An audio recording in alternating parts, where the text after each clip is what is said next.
சென்னையில் எந்த college student கேட்டாலும் எல்லாருக்குமே தெரியும் பாடி. இப்போ வந்து இதில் நான் டெஸ்ட் பண்ணி பார்த்துட்டேன். பாடின்னு பேர் வந்தது வந்து I used to look like a dead body. Quickly get to know you. You've been one of the oldest employees of Freshworks. என்னெல்லாம் தேவை and like what are the different teams involved in building a SaaS?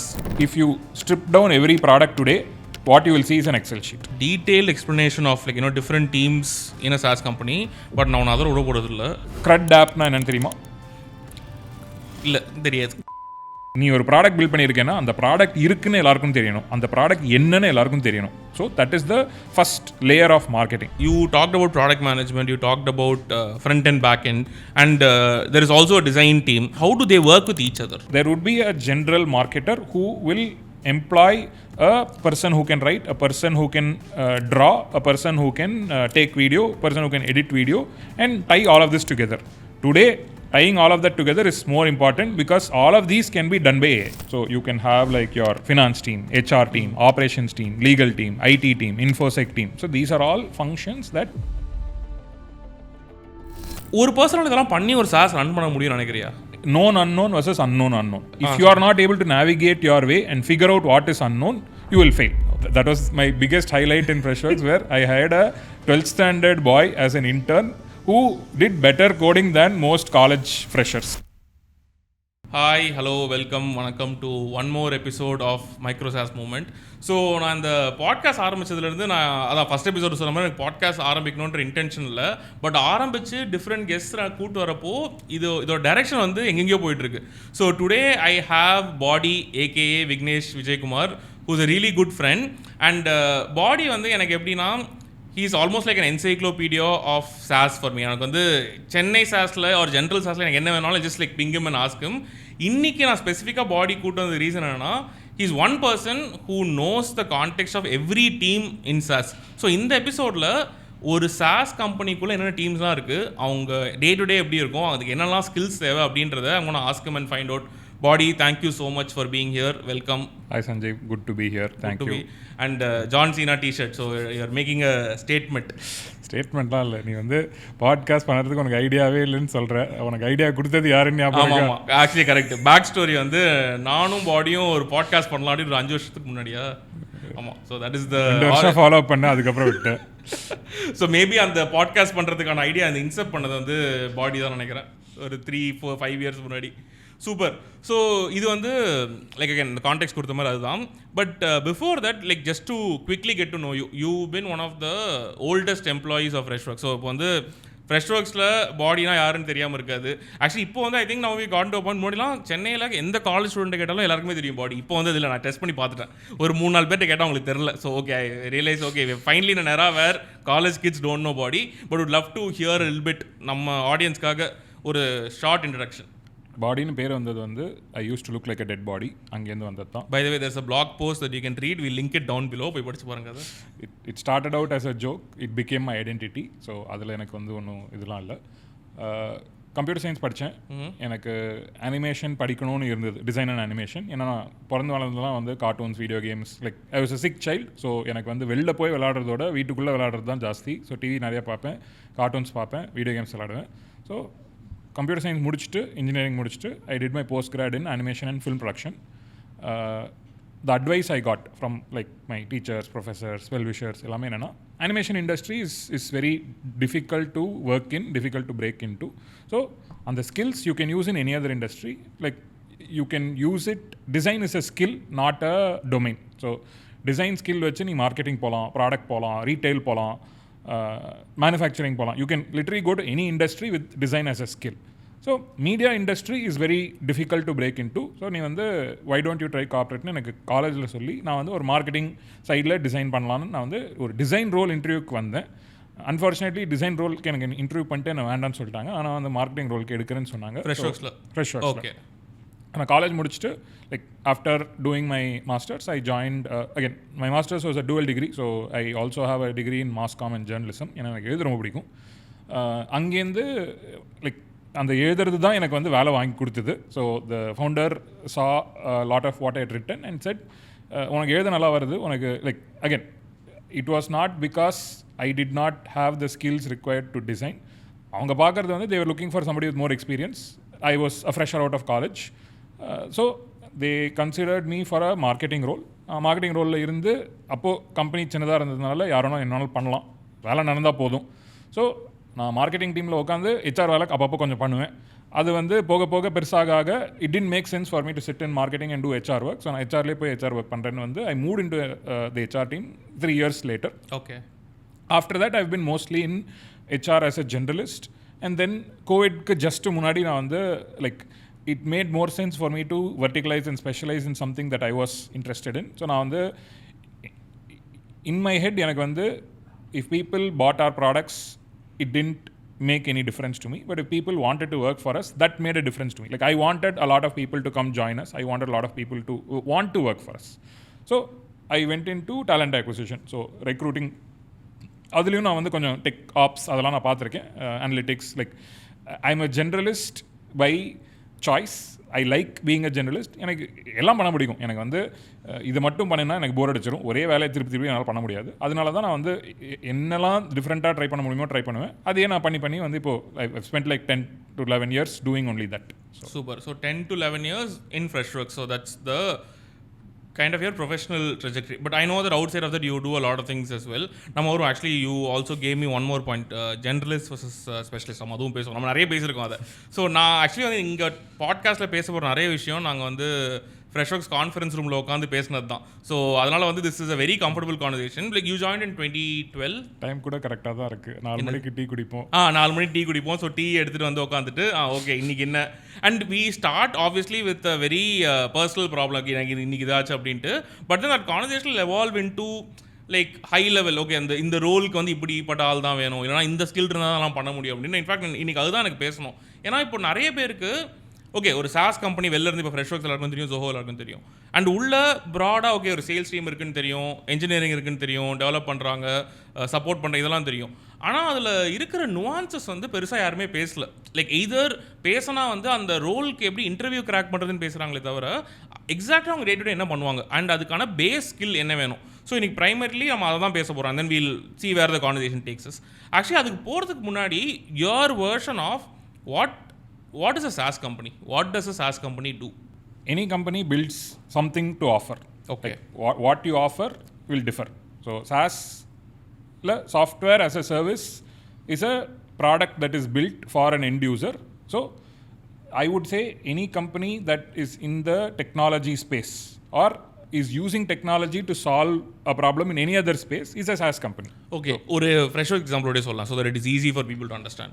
So one of the products that we build is a product called Freshservice. Okay. It is a IT service management software. So எல்லா கம்பெனிலையும் ID team இருக்கும். எல்லா கம்பெனிலையும் வந்து ஒரு எம்ப்ளாய்க்கு ஒரு computer, mouse, monitor, table, seat எல்லாமே இருக்கும். So these are all assets. So இப்போ புது எம்ப்ளாயி வரான், அவங்களுக்கு வந்து ஒரு லேப்டாப் தரணும். they have a choice, Mac வேணுமா விண்டோஸ் வேணுமா. வந்த அப்புறம் they want to probably get a new monitor, so they can request for monitor. So இதெல்லாம் பண்ணுறதுக்கு ஒரு software where you can request, like for an end user it is a place to go to and get help. For the internal IT team it is a good way to keep track of all the assets, keep track of all the problems, keep track of all the whatever is happening within the company. So இப்போ வந்து ஒரு கம்பெனிக்குள்ளே ஒரு வேலை பண்ணுறதுக்கு எனக்கு வந்து ஒரு software ஹெல்ப்ஃபுல்லாக இருக்குது. ஸோ அதுக்கு நான் காசு கொடுத்து அந்த சாஃப்ட்வேர் அங்கே நான் யூஸ் பண்ணிக்கிறேன். Just like how we pay money for anything that provides value, இதுவும் அந்த மாதிரி தான். ஓகேவா, சூப்பர். இப்போ வந்து நம்ம வெளியிலேருந்து பார்க்குறதுக்கு இதுதான் சாஸ்.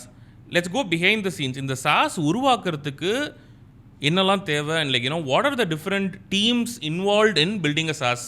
ஹை லெவலாக பார்த்தா எல்லா கம்பெனிலையும் like from a tech SaaS company okay ஒரு 3 kinds of roles இருக்குது. Like there is an R&D or there is a building side, there is a sales and marketing or a selling side, and there is a general like support function side. So like in this order, right? So order matters, the priority also varies based on that. So ஒரு product build பண்ணுறதுக்கு you need a product manager, you need a software developer. It could be the same person. இப்போ இன்றைக்கி வந்து AI tools எவ்வளோ வந்திருக்குன்னா உங்களுக்கு idea இருந்தால் போதும், அதை வாய்ஸ் வச்சு நீங்கள் சும்மா பேசினாலே போதும், அதுவே வந்து அதை புரிஞ்சு அதுவே வந்து கோடு அடித்து அதுவே ப்ராடக்ட்டும் பில்ட் பண்ணி உங்களுக்கு கையில் கொடுக்கும். So if you know how to articulate well to the machine, again code எழுதுறது என்ன, we are trying to translate English human language, any human language to a machine language that machines can understand. இப்போ இருக்கிற AI tools have made it much easier. It is closer to the human than the machine. So நம்ம பேசுகிறது எல்லாமே அதுக்கு புரியும், அது மாற்றிக்கும். Earlier we had to write it in a way it is closer to the machine, not the human. ஒரு software build பண்ணுறதுக்கு software engineer தேவை.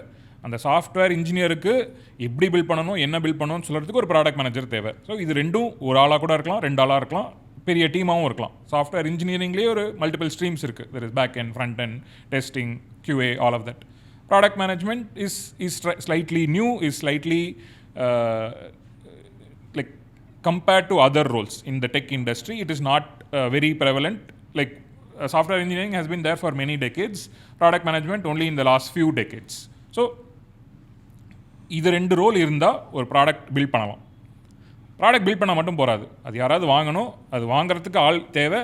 அது வாங்கினா அது யூஸ் பண்ணுறதுக்கு ப்ராப்ளம்ஸ் வரலாம், அதெல்லாம் சால்வ் பண்ணுறதுக்கும் ஆள் வேணும். ஸோ அங்கே தான் வந்து the go to market function, which is somebody has to market the product. So இந்த ப்ராடக்ட்டுக்கு is there a need, is there a market that wants to buy. So there is a team that looks at all of this, does market analysis, competitive analysis, all of that. There is a team that will try to create demand for this, demand generation. Like யார் வாங்குறாங்கன்னு தெரிஞ்சு build a brand for it, be able to like நீ ஒரு company build பண்ணுறேன்னா அந்த company என்னன்னு first தெரியணும், அந்த கம்பெனி என்ன பண்ணுறதுன்னு தெரியணும், அந்த கம்பெனி கிட்டேருந்து ஏதாவது வாங்குறதுக்கு ரெடியாக இருக்கணும். இதெல்லாம் வந்து basically top funnel, middle funnel, bottom funnel of marketing பண்ணுறதுக்கு ஒரு ரோல். இதெல்லாம் பண்ண அப்புறம் there is an actual sales team. வாங்கிறதுக்கு வந்தால் மட்டும் போகாது, விற்கிறதுக்கும் நம்மளுக்கு ஆள் தேவை. ஸோ அதை விற்கிறதுக்கு there is a sales team. Different functions of sales will help. In the sense புதுசாக வரவனுக்கு விற்கிறது வந்து is a hunter, somebody who goes after somebody who's never used you or your products before. A farmer is someone who can sell something new or something more to an existing customer. So இருக்கிற கஸ்டமருக்கே இன்னும் கொஞ்சம் புதுசாக features or products whatever you have that you can offer, that is relationship selling. Someone who aggressively goes and finds people who never used a product from you, finds that there is a need and wants to pitch that product, is a hunter. So இது ரெண்டையும் தவிர there is also customer success, customer support. Because வாங்கினா மட்டும் போகாது, வாங்கின அப்புறம் use பண்ணச்ச பிரச்சனை வந்தால் யாராவது சால்வ் பண்ணுறதுக்கு தேவை. இப்போ today a lot of companies lose customers because they don't give good support. Like the experience that you provide post sale really matters. So ஒரு கார் வாங்கிட்டோன்னா அதில் பிரச்சனை வந்தால் மட்டும் லைக் கை வீச முடியாது. The showroom that you buy in will provide after sale support. They will have like these complimentary checkups that after you cross 5,000 kilometers, 10,000 kilometers நீங்கள் வந்து ஒரு சர்வீஸ் பண்ணிக்கலாம். And the post sale serviceக்கு there is a large set of teams in any tech SaaS company. இது எல்லாத்தையும் தவிர there are teams that support these teams in doing their day-to-day operations. Like there is a finance team, there is an HR team, there is a legal team, there is an IT team, there is an infosec team. So இவங்க எல்லாரும் வந்து not all companies will have these as dedicated teams. It could be one team. Like generally they are all operational roles, but the size and scale will vary based on how big your product is, how much money your product is making. You know, ஒரு 10 பேர் இருக்கிற கம்பெனிக்கு you probably don't need an HR team. You will probably need one person who can do all of this together. If you are in a domain where it is very secure, you may not need an information security team. Like if there are a lot of nuances to security, you probably need a team that can build and work on that space. So the support functions grow in proportion to your R&D and S&M growth. Actually an extremely detailed explanation of like different teams in a SaaS company, but நான் other விட போகிறது இல்லை. அடுத்த ஒரு 30-45 minutes வந்து வெறும் deep dive into everything. ஏன்னா இது வந்து ஐ திங்க் இப்போ நீ சொன்னதே நிறைய பேருக்கு தெரியாது, இவ்வளோ டீம்ஸ் இதில் இருக்குது அப்படின்றது தெரியாது. ஸோ நம்ம நெக்ஸ்ட் ஒரு 30 minutesக்கு என்ன பண்ணாலும் will take each of these 3 different areas, go talk about all possible teams. For example, இது இப்போ இருந்த லேயரோட 1 layer கீழே, and then we'll finally bring it back into இப்போ ஒரு SaaS கம்பெனி இன்றைக்கி ஆரம்பிக்கணும் அப்படின்னா in let's say a micro SaaS context இதில் எதெல்லாம் தேவை அப்படின்றது. And then we'll also talk about the skills needed for like in being each of these teams, and also feel free to use an example wherever there is like இப்போ for example Freshworks example வச்சு அதுக்கு எப்படி market validation பண்ணுறது or எப்படி விற்கிறதுனா I think it will be easier for people to understand. Okay, let's start with R&D. In your version R&D கீழே என்னெல்லாம் possible டீம்ஸ்லாம் இருக்கலாம் and அவங்களோட டே டு டே எப்படி இருக்கும் and what are the skills needed to get into that team? The core of R&D is engineering. Okay, so first engineering தெரிஞ்சிருக்கணும். Code அடிக்க தேவை இல்லை இன்னைக்கு, ஏன்னா AI can write that code for you. Okay, but code படிக்க தெரியணும். Like if you are a failed engineer, you cannot succeed in building or you cannot succeed in research and development. But if you are an engineer by no choice and then you choose to be something else and you still have the aptitude to be an engineer, you can still succeed in an R&D role. Okay, so when engineer சொல்றது வந்து computer engineer who can code, developer. Any engineer, computer engineer, even better. Oh, so you're saying any engineer can be part of this role. Code அடிக்கணும்ன்றது அவசியம் இல்லை. இன்னைக்கு அவசியம் இல்லை, போக போக இன்னும் அவசியம் இல்லாம தான் போகும். ஓகே, ஸோ அப்போ வந்து what is then there what is the skill they should bring? Code அடிக்க தேவையில்லை அப்படின்னா என்ன ஸ்கில் எடுத்துகிட்டு வரணும் அவங்க? கோட் அடிக்க தேவையில்லை, தெரிய தேவையில்லை. இல்லை, அது கொஞ்சம் டீட்டெயிலாக போகணும். கோட் எழுத தேவையில்லை. ஓகே, கோட் எப்படி சொல்லி தரத்துக்கு தேவை உண்டு. லைக் ஏஐ கோட் எழுதணும்னா அது என்ன எழுதுறது, எப்படி எழுதுறதுன்னு பேச தெரியணும். Like today the difference is AI has made it easy that whatever you want to articulate, the computer can understand it better. But உனக்கு சொல்ல தெரிஞ்சிருக்கணும். உனக்கு சொல்ல தெரியலனா கம்ப்யூட்டரால it cannot read your mind and understand what you have in your head. So உனக்கு அது ஒழுங்கா சொல்ல தெரிஞ்சா that is the first like how to articulate what idea you have in your head is probably the most fundamental and the most crucial skill that anybody in the R&D teams should have. Super. So இப்போ இன்ஜினியரிங்குள்ள you talked about product management, you talked about front and back end and there is also a design team. So how do they all work together and இந்த different டீம்ஸில் இருக்கவங்களோட like roles and responsibilities என்ன and how do they work with each other? ஒரு சின்ன கம்பெனியில் எப்படி இருக்குன்னு சொல்கிறேன், ஒரு பெரிய கம்பெனியில் எப்படி இருக்குன்னு சொல்கிறேன். So in an ideal world you will have like 3 roles. There is a person who is the product manager whose job it is to do market analysis. So இந்த மார்க்கெட்டில் என்னென்ன ப்ராடக்ட்ஸ்லாம் இருக்குது, இந்த ப்ராடக்ட்ஸ் என்னென்ன ஃபீச்சர் பண்ணுறாங்க, எங்கெல்லாம் வந்து there is scope for improvement, எங்கெல்லாம் வந்து there is a need and there is no product or functionality available. So that is a market gap analysis. So இந்த research work பண்ணுறது is a big responsibility for a product manager. Okay, அதை நம்ம எதுக்கு பண்ணுறோம் அப்படின்னா எந்த product build பண்ணலாம் decide பண்ணுறதுக்கு ஒரு எந்த ஃபீச்சர் பண்ணலாம் டிசைட் பண்ணுறதுக்கு. மார்க்கெட்டில் வந்து ஒரு 100,000 கார் இருக்குது. எக்ஸ்ட்ரா ஒரு கார் வந்தால் அதை ஏன் வாங்க போகிறாங்கன்னு ஒரு வேலிட் ரீசன் இருக்கும். ஓகே, ஸோ அது what is that reason, is there a need for it, will it sell, that is the biggest problem statement. Then இப்போ வந்து அதை பில்ட் பண்ணுறதுக்கு like there is an engineering team, there will be an architect. Again, all of these roles can be one person, all of these roles can be 10-20 different teams, 20 different people in 20 different teams. That varies on the scale of the company. So a person has to take the role of an architect to understand the product itself. So இந்த மாதிரி ஒரு product, இப்போ ஒரு ID product build பண்ணுறோம் அப்படின்னா the core of an IT product would be a ticket. இப்போ ஒரு if I am an employee, if you are a IT team person, I raise a ticket for you to work on. அந்த டிக்கெட்டை சுற்றி you can build other aspects of it. இப்போ there is an asset, there could be roles, there could be accesses, there could be workflows. So இது எல்லாமே வந்து ஒரு ப்ராடக்டில் வந்து from an architectural standpoint எப்படி பில்ட் பண்ணுறது is the first step. And அதுக்கப்புறம் தான் actual engineers will start building it. Okay. So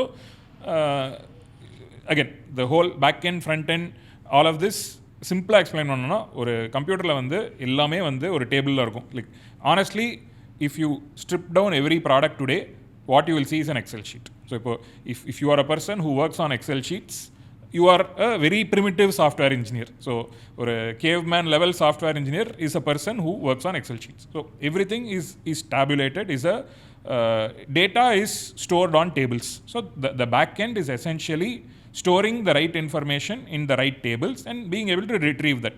CRUD app-na enna theriyuma? இல்ல தெரியாது. So create, read, update, delete. So ஒரு இந்த 4 ஆப்ரேஷன் பண்ணுறதுக்கு ஒரு டேட்டாபேஸ் தேவை. ஏன்னா அந்த டேட்டாபேஸில் you will create a record, you can read a record from the database, you can update a record on the database, you can delete a record on the database. So இந்த actions பண்ணுறதுக்கு you need a database. So that is the role of a back end developer to build this entity or environment. இது வந்து ஒரு Excel sheet எல்லாராலையும் படிக்க முடியாது. As இன் பெரிய Excel sheet படிக்கலாம், இதுவே ஒரு ரொம்ப பெரிய எக்ஸல் ஷீட், ஒரு 100,000 ரோஸ் 100,000 டேபிள்ஸ் இருந்து அதில் உட்காந்து எங்கே இருக்குது என்ன பார்க்குறது பண்ணுறது கஷ்டம். ஸோ அதை வந்து கொஞ்சம் விஷுவலாக பார்க்க வைக்கிறது, again that is where the design team comes in. So there are command line environments, there are graphic UI environments, so GUI, CLI, where if you are interfacing with just keyboard and like text, you type something, so MS-DOS நீ use பண்ணியிருக்க, நம்ம viewers எவ்வளோ பேர் use பண்ணியிருக்காங்க எனக்கு தெரியாது.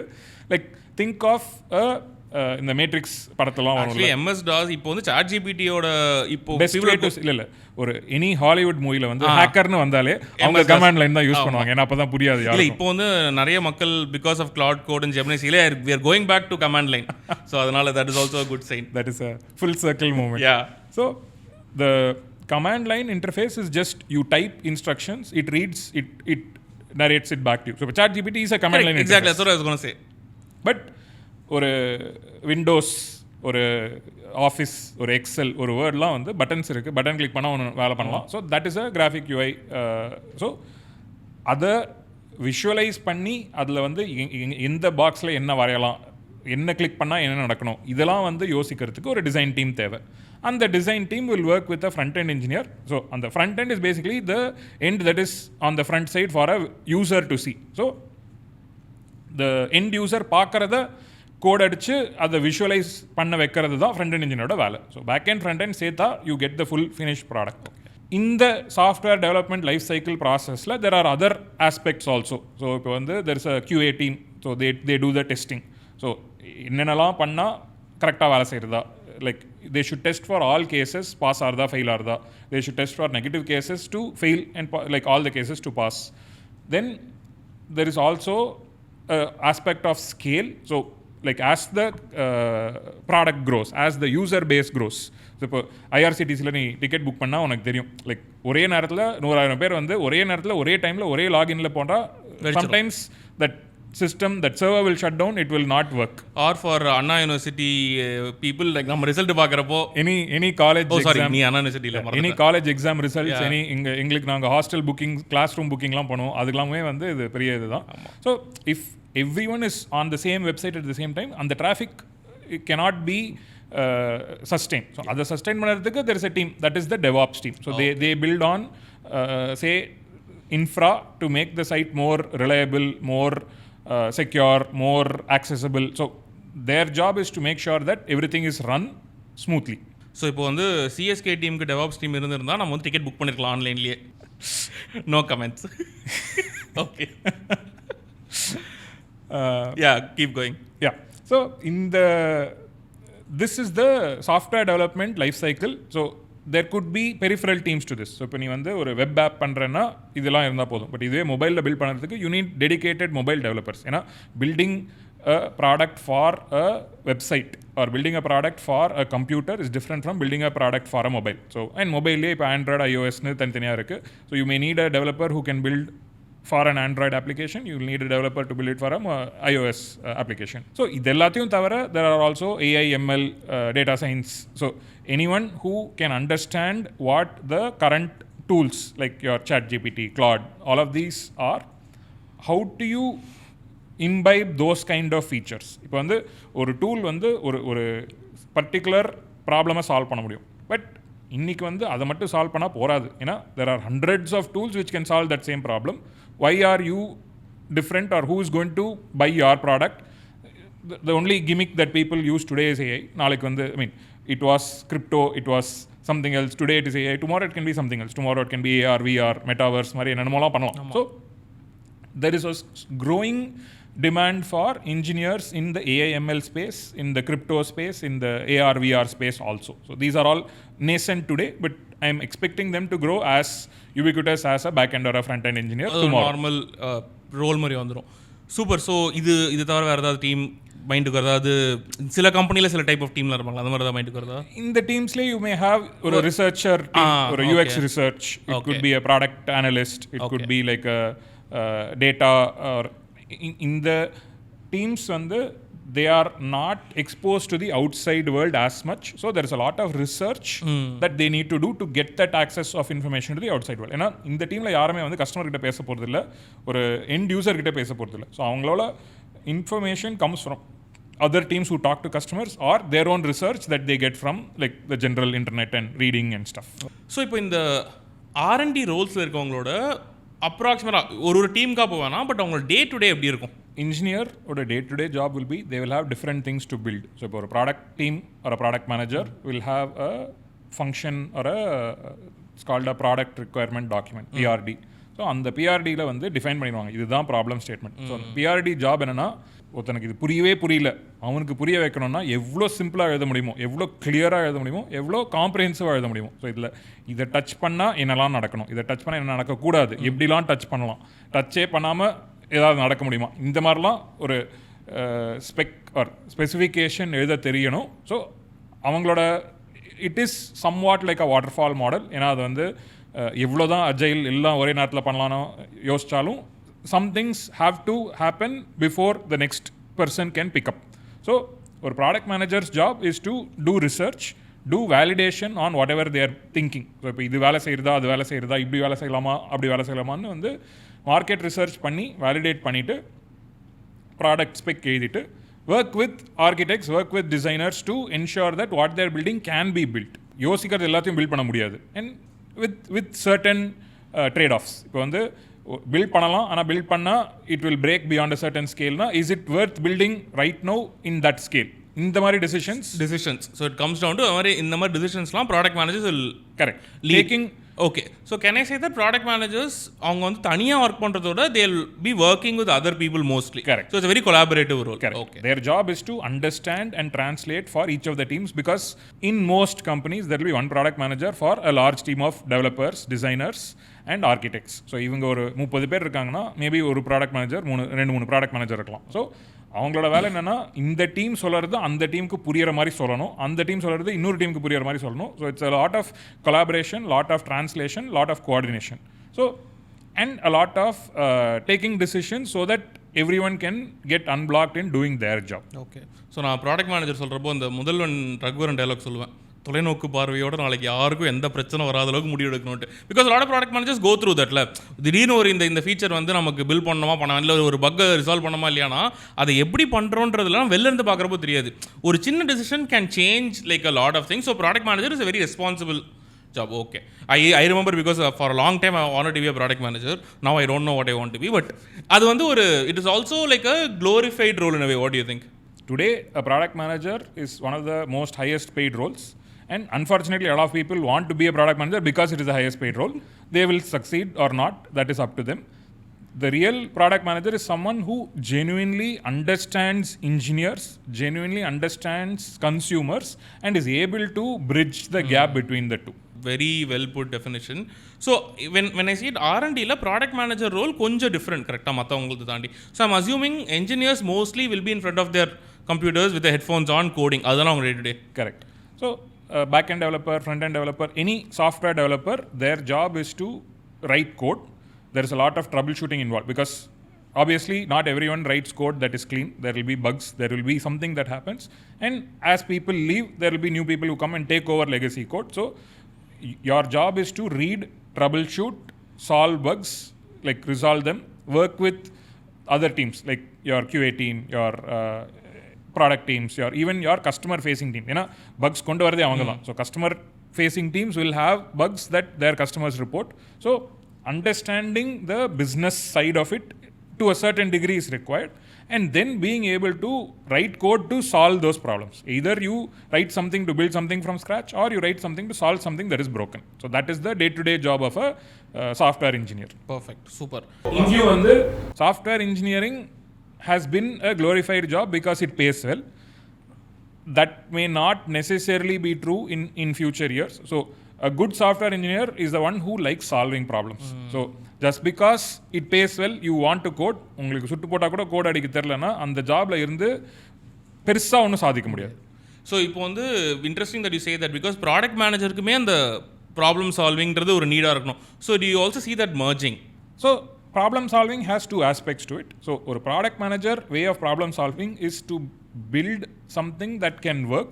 There is a trade-off. So not every solution requires the most complete solution.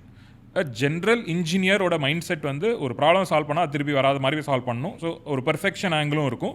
So அந்த software engineer build பண்ணுற சொல்யூஷனை எங்கே நிறுத்தணும்னு பார்க்குறது தான் ப்ராடக்ட் மேனேஜரோட வேலை. So it's in moderation of both. Okay, super. Actually I like your framework of R&D, GTM and supporting function. So நம்ம வந்து அந்த இதுலேயே போகலாம். நான் R&Dக்குள்ளே இருக்கிற எனக்கு எல்லா கொஸ்டின்ஸையும் நான் கேட்டுறேன். ஸோ ஒரு R&Dயில் and you can abstract to different levels based on how you want to answer. ஒரு career ட்ரெஜெக்ட்ரினா how can people think about it? So a software developer will start out by solving basic bugs, will start building features, will start owning modules. Okay. So your career growth is on the area of responsibility that you hold. நீ ஒரு area ஒரு பக்கை fix பண்ணி 10 பக்கை fix பண்ணலாம், அதுக்கப்புறம் ஒரு function ஒரு ஃபீச்சரை build பண்ணலாம், and ஒரு கலெக்ஷன் ஆஃப் ஃபீச்சர்ஸ் ஒரு மாடியூலை பில்ட் பண்ணலாம், அண்ட் இவென்ச்சுவலி ஒரு ப்ராடக்ட்டுக்கே பில்ட் பண்ணலாம். So as you grow higher and higher, you can do your job faster, do your job better.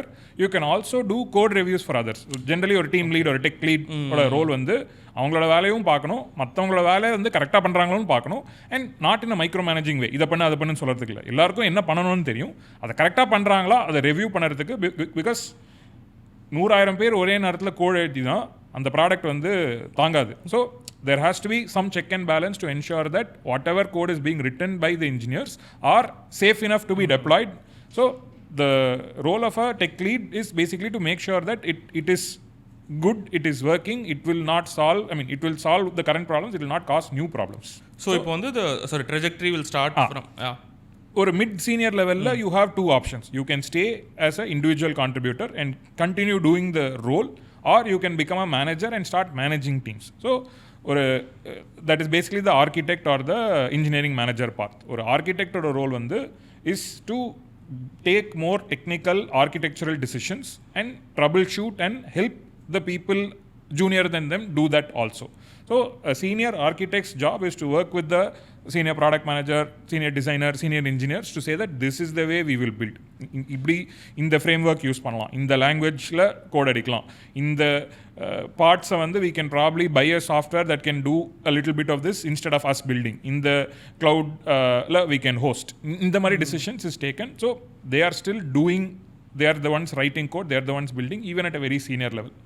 A manager's role is less to do that work and to manage the people doing that work. So they will be more in charge of timelines, they will be in charge of delivery, they will be in charge of career growth for their teams. So understanding and mapping the right person to do it. இப்போ வந்து ஒரு team கேப்டனோட job என்னென்னா, ஒரு தோனி வந்து bad அடிக்கணும், போல் பண்ணக்கூடாது. So அந்த மாதிரி decisions can be taken by a manager. என்ன மாதிரி பேட் யூஸ் பண்ணலாம், என்ன மாதிரி எக்யூப்மெண்ட் யூஸ் பண்ணலாம் is taken by an architect. அதுக்கப்புறம் eventually where does it end? CTO is that the path for them? Yes. Okay, so super. The highest level of a C-level exec for a tech team would be a chief technology officer, chief product officer, where you own the entire R&D function. And I'm assuming product manager-க்கும் designer-க்கும் slightly different in the career path. Today there also it is merging a little because again it's a left brain right brain thing. So people with a little more creativity, a little more visual aptitude are designers.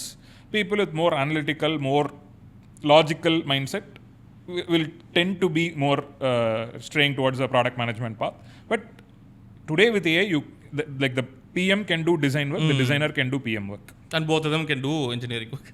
Okay. And engineer can also do both their work. Yeah, exactly. That's what I was coming to next.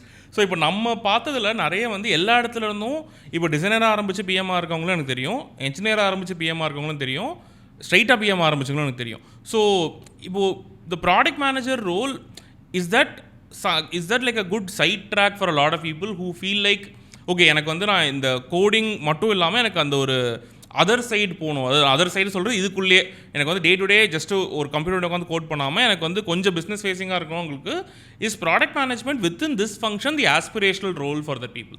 I would say yes. It gives them better exposure of how a business is run and not just the technical solutions to a problem.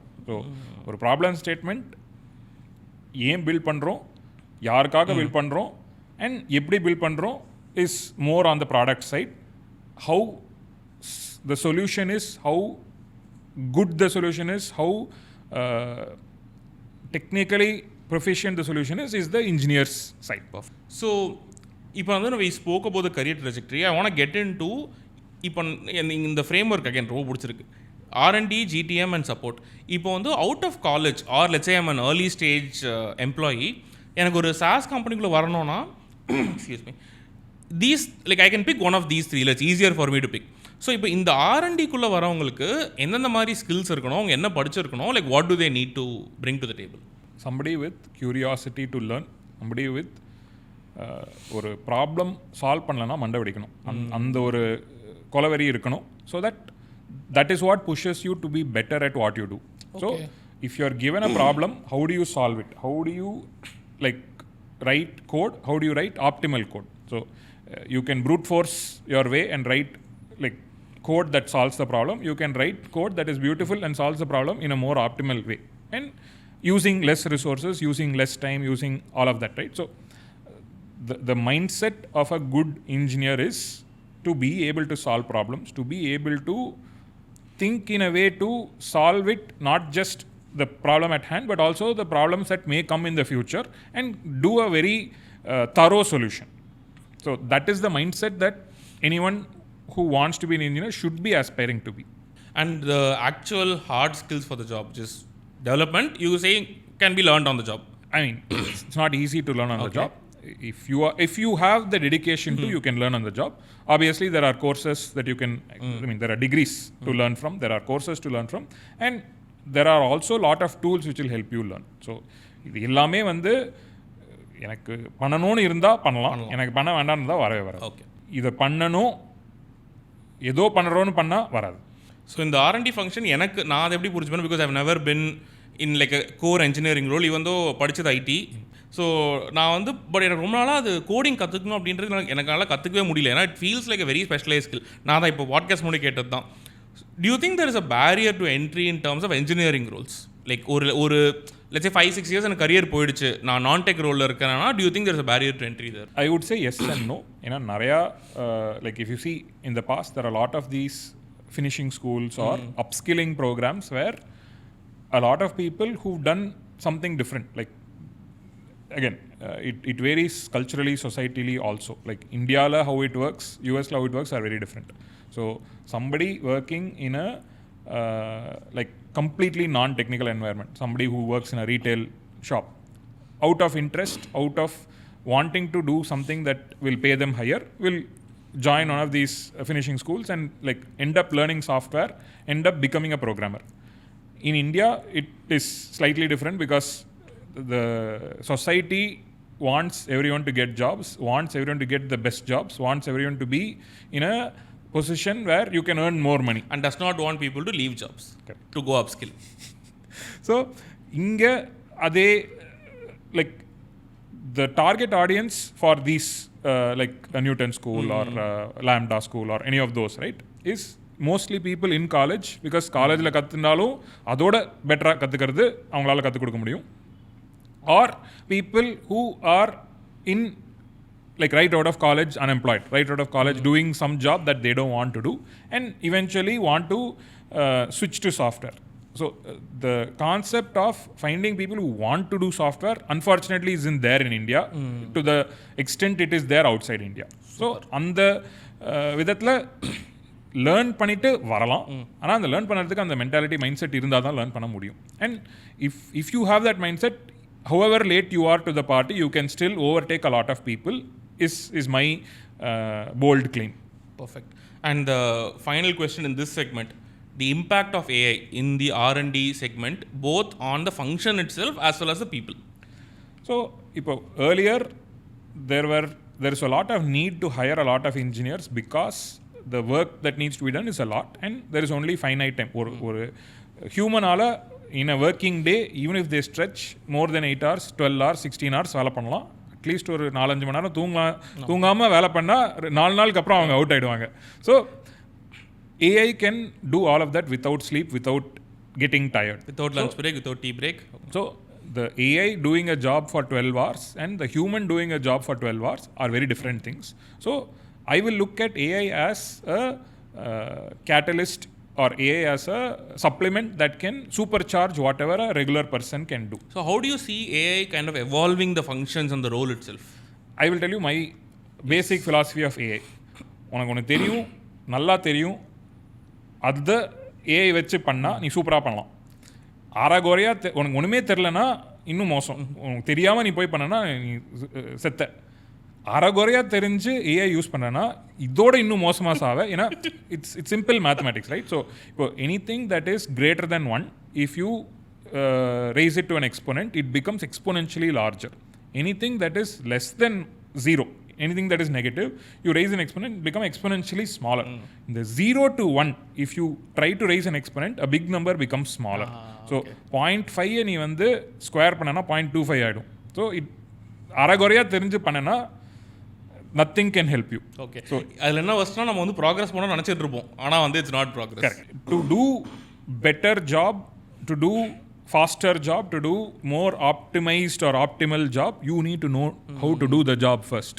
தெரியாதவங்கள வந்து AI வச்சு பண்ணலாம்னு நினச்சா அரைகுறையாக தான் இருக்கும், அசிங்கமாக தான் இருக்கும். ஓகே, நைஸ் பஞ்ச் டலக் மாதிரி ஆயிடுச்சு. Super. So R&D function, I'll come back to it, but this is a good introduction. From an industry standpoint, I do see it impacting a lot of freshers today because the number of jobs that are available in again, a lot of companies that are based in India hire for technical roles, for engineering roles. That will reduce. The number of people who end up not getting a job may be higher than what it was before. But I also see a lot more appetite to hire non-technical roles where soft skills matter. So today, okay, நான் இப்படி சொல்கிறேன், like somebody who was a very good developer could afford to not have good communication, good articulation and good soft skills in the past. Today they will not be able to survive because that is what will differentiate a good engineer versus a bad engineer. Nice. Perfect. In the R&D, like this is kind of what I understood is PM, product management, engineering, design can be like a subsections of that. Adula engineering forms a majority of roles and also in terms of the work itself, and PMs and designers and engineers work together to get it to a product. And to your point, இதான் first பண்ணணும். ஒரு SaaS company ஆரம்பிக்கணும்னா இந்த teams தான் first set பண்ணணும், இந்த roles தான் first hire பண்ணணும். Okay, so இப்போ பண்ணியாச்சு, ஒரு ப்ராடக்ட் ரெடியாக இருக்குது. So the GTM function comes after that. So GTM ஃபங்க்ஷனுக்குள்ளே what are all the different, ஏன்னா அங்கே தான் நிறைய கன்ஃபியூஷன் இருக்குது ஆக்சுவலாக. Like for example customer success ஒன்று இருக்குது, சப்போர்ட்னு ஒன்று இருக்குது, கஸ்டமர் மார்க்கெட்டிங் ஒன்று இருக்குது, அது இல்லாமல் வந்து டிமாண்ட் ஜென்ரேஷன் டிஜிட்டல் மார்க்கெட்டிங் தனியாக இருக்குது, ப்ராடக்ட் மார்க்கெட்டிங் தனியாக இருக்குது. ஸோ இதில் நிறைய இருக்குது. Talk about all the possible different teams first, அதுக்கப்புறம் will abstract. I'll give you a org view. இந்த டீம்ஸை என்னென்னு கூப்பிடுறது வந்து அந்த கம்பெனியோட இஷ்டம். So there is a marketing function, there is a sales function, there is a post sales function. Post sales. So அந்த மார்க்கெட்டிங்கில் வந்து look at it as a funnel. There is a top funnel, middle funnel, bottom funnel. So top funnel marketing is any activity where you want to create awareness, you want to create more reinforcement that you exist. நீ ஒரு product build பண்ணியிருக்கேன்னா அந்த product இருக்குன்னு எல்லாருக்கும் தெரியணும், அந்த product என்னன்னு எல்லாருக்கும் தெரியணும். So that is the first layer of marketing. இப்போ branding, right, like doing events to say that hey we exist today. So technically இந்த பில் போர்டு அடிக்கிறது அதெல்லாம் வந்து அதில் வந்துடும். ஓகே, ஈவெண்ட்ஸ், இந்த ஸ்பான்சர்ஷிப், சும்மா இந்த திடீர்னு வந்து இப்போ okay, what was the last, like I am a junk food eater, so what was the last flavour or what is the last product of chips that came into the market that you are aware of? What is the last, say, chocolate that came new that you know of? நியூலாம் தெரியாது எனக்கு. Lace தெரியும், diary milk தெரியும். அது எப்படி தெரியும்? எல்லா இடத்துலையும் பார்க்குறோம்லப்பா. புதுசாக ஒரு சிப்ஸ் பேக்கெட் இருந்ததுன்னா உனக்கு எப்படி அது தெரியும்? கரெக்ட். ஓகே, ஸோ அவங்க ஏதாவது பண்ணணும். So something has to be there. Like நான் லேஸ் வந்து சின்ன பையனாக இருக்கிறது டிவியில் ஆட் பார்த்துருக்கேன், பாட்டெலாம் வரும், ரஃபில் லேஸ். நான் அப்போ அது முன்னாடி ரஃபில்ஸாக இருக்கிறச்ச Ruffle Lay's no one can eat just one அப்படின்னு வந்து ஒரு டான்ஸ்லாம் ஆடும் அந்த சிப்ஸ் பேக்கெட். ஸோ அந்த மாதிரி activities is the first level of marketing which is creating awareness for your brand. லேஸ்னால் என்னன்னு தெரியணும், பட் லேஸ் வச்சு என்னெல்லாம் பண்ண முடியும்? லைக் ஒரு லேஸ்னால் ஒரு சிப்ஸ்னு தெரியணும், லேஸ் வந்து ஜூஸ்னு தெரிஞ்சால் தென் something is fundamentally wrong. So creating awareness, creating a brand identity. லேஸ்னா சிப்ஸ்னு இப்போ எல்லாருக்கும் தெரியும். ஸோ அந்த level of marketing is the top funnel. Second is the education. So இப்போ வந்து லேஸ்லேயே வந்து 4 ஃப்ளேவர் இருக்குது. இப்போ magic masala, tangy tomato, saucy ketchup, Spanish tomato tango, இந்த மாதிரிலாம் டிஃப்ரெண்ட் ஃப்ளேவர்ஸ் இருக்குது. இந்த ஃப்ளேவர் எப்படி டேஸ்ட் ஆகும், அது என்ன இப்போ ஒரு டொமேட்டோ ஃப்ளேவருக்கு நீ வந்து ரெட் கலர் போட்டால் எல்லாருக்கும் ஈஸியாக பார்க்கறச்சே புரிஞ்சிடும், ரைட்? இப்போ டொமேட்டோ ஃப்ளேவர் நீ வந்து க்ரீனாக போட்டால் யாருக்காவது புரியுமா? ஸோ அந்த மாதிரி டிசிஷன்ஸ்லாம் எடுக்கிறது தான் is the middle, like the educational layer. So there could be teams that are in product marketing, that are teams in say like who write content, who write educational awareness to help people understand what they do. Then there is bottom funnel of marketing, which is very closely related to sales. இதெல்லாம் இருந்தால் மட்டும் போராது, இதெல்லாம் வாங்குறதுக்கு ஒரு ஆள் தேவை. So they are your potential prospects and customers. So how do you create that demand, right? Like you can write content, you can write ads, you can do like events, you can do campaigns, you can do a lot of activities which will help find the core audience. இப்போ உனக்கு வந்து ஒரு chips packet விற்கணும்னா நீ எங்கே போய் விற்ப? Like ஒரு school வாசலில் நீ வந்து ஒரு தள்ளுவண்டி வச்சா நல்லா விற்கலாம், ஏன்னா நிறைய பேர் வந்து சாப்பிடுவாங்க. இதே வந்து ஒரு ஹாஸ்பிட்டலில் வச்சா maybe they may not eat, right? So that is the job of a bottom funnel marketer. It's known by different names: demand generation, digital marketing, marketing campaigns, marketing, whatever you want to call it, right? So that don't go deep into the title itself. Understand the responsibilities. It will fall into one of these three buckets. Okay, so இது வந்து marketing ஃபங்க்ஷனில் இருக்குது. And I know that there's also marketing operations. Like where does that fall into this? I would call marketing operations a support function. So for marketing. Okay. So any operations is not a core role. So இப்போ வந்து நிறைய பேர் நான் operations பண்ணுறேன், எனக்கு operation தான் பிடிக்கும்னா, unfortunately today that is not enough. You need a verticalized domain specialization for you to do operations for. So generic operations cannot be applied for all verticals. So marketing operation in that context is a support role for people in my doing opinion. Activities. Yeah, of course, everything that you say is in your opinion, so it's completely fine. So in the different, I like the funnel separation. So can you map, or is it possible to map roles to funnels? Yes. Okay, so like நம்ம வந்து அது ஒரு நல்ல framework நினைக்கிறேன். We'll just go through roles and then we'll go through the funnel and maybe talk about that. Again, the name and how they are called will vary. So okay. When I say event marketing, it can be in the top funnel, it can be in the bottom funnel also. Okay, right? Like depends on what kind of event.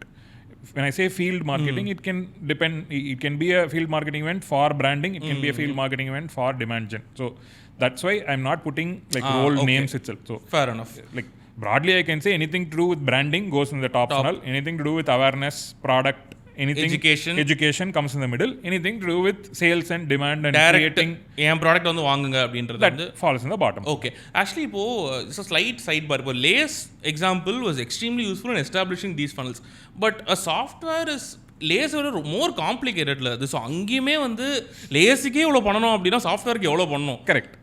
So அப்போனா வந்து how do people like see Lay's is chips, அது எடுத்து பார்த்தா ஒரு chips அவ்வளோதான் இருக்குது. Software எடுத்து பார்த்தா உள்ள ஒன்று இருக்கும், வெளில ஒன்று இருக்கும், என்னென்னமோ இருக்கும். அதை எப்படி அது பண்ணுறாங்க? சிப்ஸை வந்து ரொம்ப சரி ஓகே சிம்பிளிஃபை பண்ணுறேன். ஏன்னா வந்து சில சிப்ஸ் ஸ்மூத்தாக இருக்கும், சில சிப்ஸில் கோட்லாம் இருக்கும், சில சிப்ஸ் வந்து மசாலா தூவி இருக்கும், சில சிப்ஸ் வந்து கலரே வேறையாக இருக்கும், சில சிப்ஸ் வந்து தடியாக இருக்கும், சில சிப்ஸ் தின்னாக இருக்கும். ஓகே, நிறையா இருக்குது. ஸோ சிப்ஸ்லேயே அவ்வளோ இருக்குது. அப்படின்னா சாஃப்ட்வேரில் பயங்கரமாக இருக்குது. அதை விட எல்லாம் இருக்குது. எனக்கு கொஸ்டின் என்னன்னா, okay maybe the core philosophy is the same.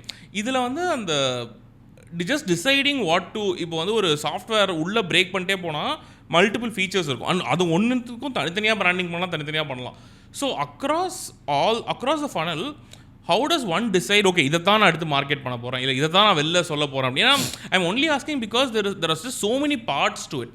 Unlike let's say maybe okay let's take a car example. இப்போ நான் இன்ஜின் தனியாக மார்க்கெட் பண்ணுவேன், காருன்னு தான் மார்க்கெட் பண்ணுவாங்க.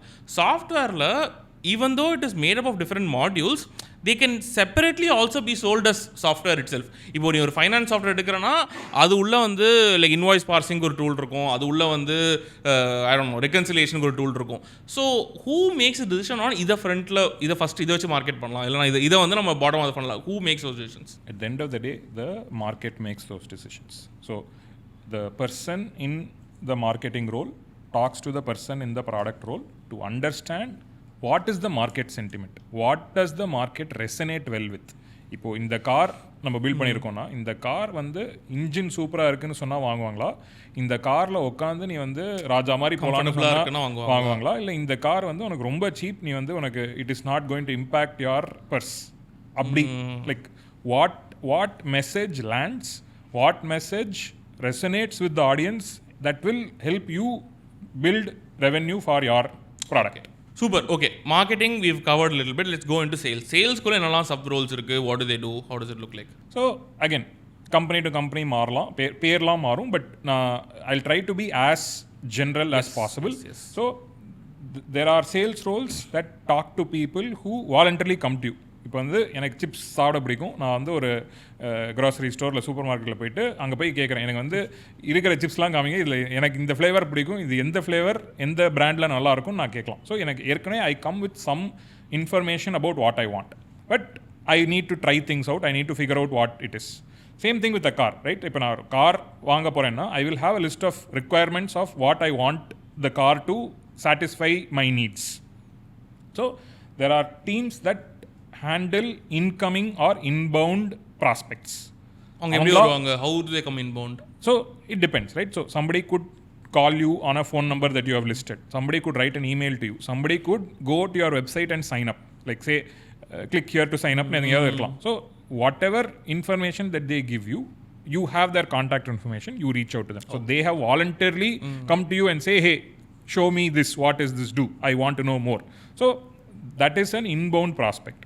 The reverse is also true. So இப்போ நீ வந்து you know that hey, these are people who use, இப்போ நான் வந்து I can do a targeted campaign and இப்போ என்ன மாதிரி நிறைய பேர் வந்து லேஸ் சாப்பிடலாம். எனக்கு வந்து இப்போ லேஸ் வந்து is a competitor, I am creating my own body chips. So நான் வந்து body chips is the next version of Lay's நான் போய் விற்று அவங்கள கன்வின்ஸ் பண்ணலாம். ஸோ இப்போ நீங்கள் வந்து உங்களுக்கு லேஸ் பிடிக்கும்னா நீங்கள் பாடி சிப்ஸ் ட்ரை பண்ணுங்கள், இன்னும் சூப்பராக இருக்கும்னு சொல்லலாம். So that is outbound. So somebody who goes after people is different from somebody selling to somebody coming to you. The skills required are very different. ஏன்னா ஏற்கனவே என்ன வாங்கணும்னு தெரிஞ்சு வராங்கன்னா you need a more passive approach, you need a more relationship based approach. அவங்க வந்து அவங்கள பேசி புரிய வச்சு அவங்களுக்கு என்ன தெரியும்னு கண்டுபிடிக்கணும். You need to understand what their level of understanding is. அவங்களுக்கு எவ்வளோ தெரிஞ்சிருக்கோ அதுக்கு ஏற்ற மாதிரி அவங்களுக்கு கொடுத்து you can also educate them. இதெல்லாம் இருக்குன்னு காமிக்கலாம். you have to help guide, make that sale. So that is a more passive approach. In an outbound sales team, it is a more active and more aggressive approach. ஏன்னா as it is, nobody is going to change their mind about like எனக்கு lace பிடிக்கும்னா நீ திடீர்னு வந்து இது சாப்பிடுன்னா நான் சாப்பிட போகிறது இல்லை. ஸோ அதை எப்படி அது புரிஞ்சு understanding the dynamics of the end customer, understanding what will actually make them change their mind is the role of இப்போ லேஸ் சிப்ஸ் வந்து எனக்கு காரமாக இல்லை அப்படின்னா இது சாப்பிடுங்க இன்னும் காரமாக இருக்கணும் அவங்ககிட்ட போய் சொல்கிறது. சில பேர் லேஸ் சிப்ஸ் வந்து எனக்கு கிரன்ச்சியாக இல்லைனா இது இன்னும் கிரன்ச்சியாக இருக்குன்னு போய் சொல்கிறது. So basically sales is answering 3 questions. Why me, why now, why, right? அந்த why வந்து what is the problem that you are trying to solve. Why me na, why should you use my product and why should you use my product now. So இந்த 3 questionsக்கு answer கொண்டு வரது தான் sales persons job.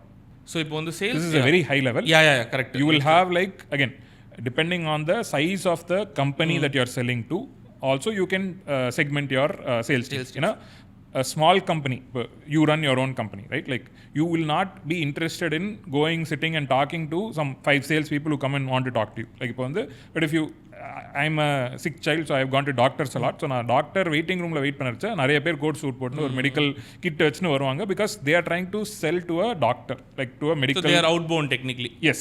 So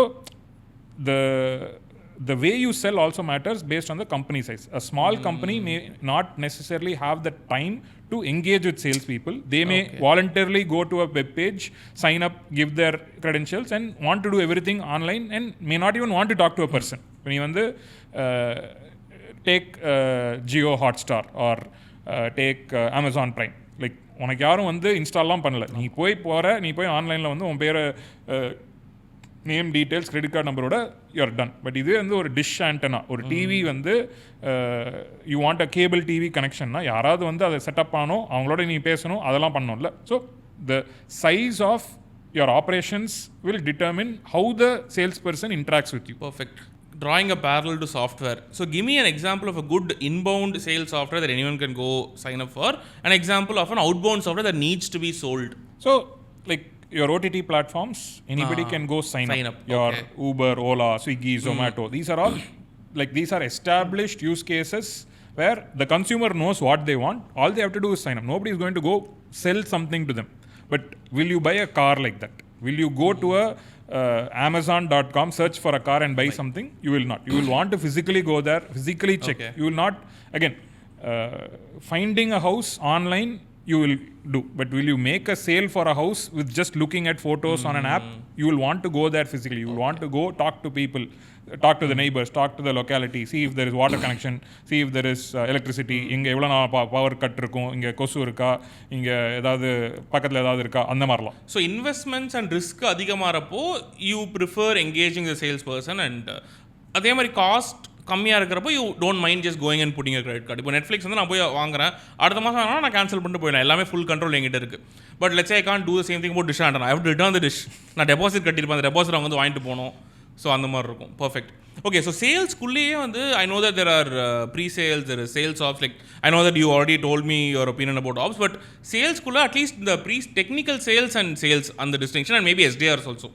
So there is, so prior to sales, there is the whole outbound or business development function. So there are people, so how do you know who to sell to?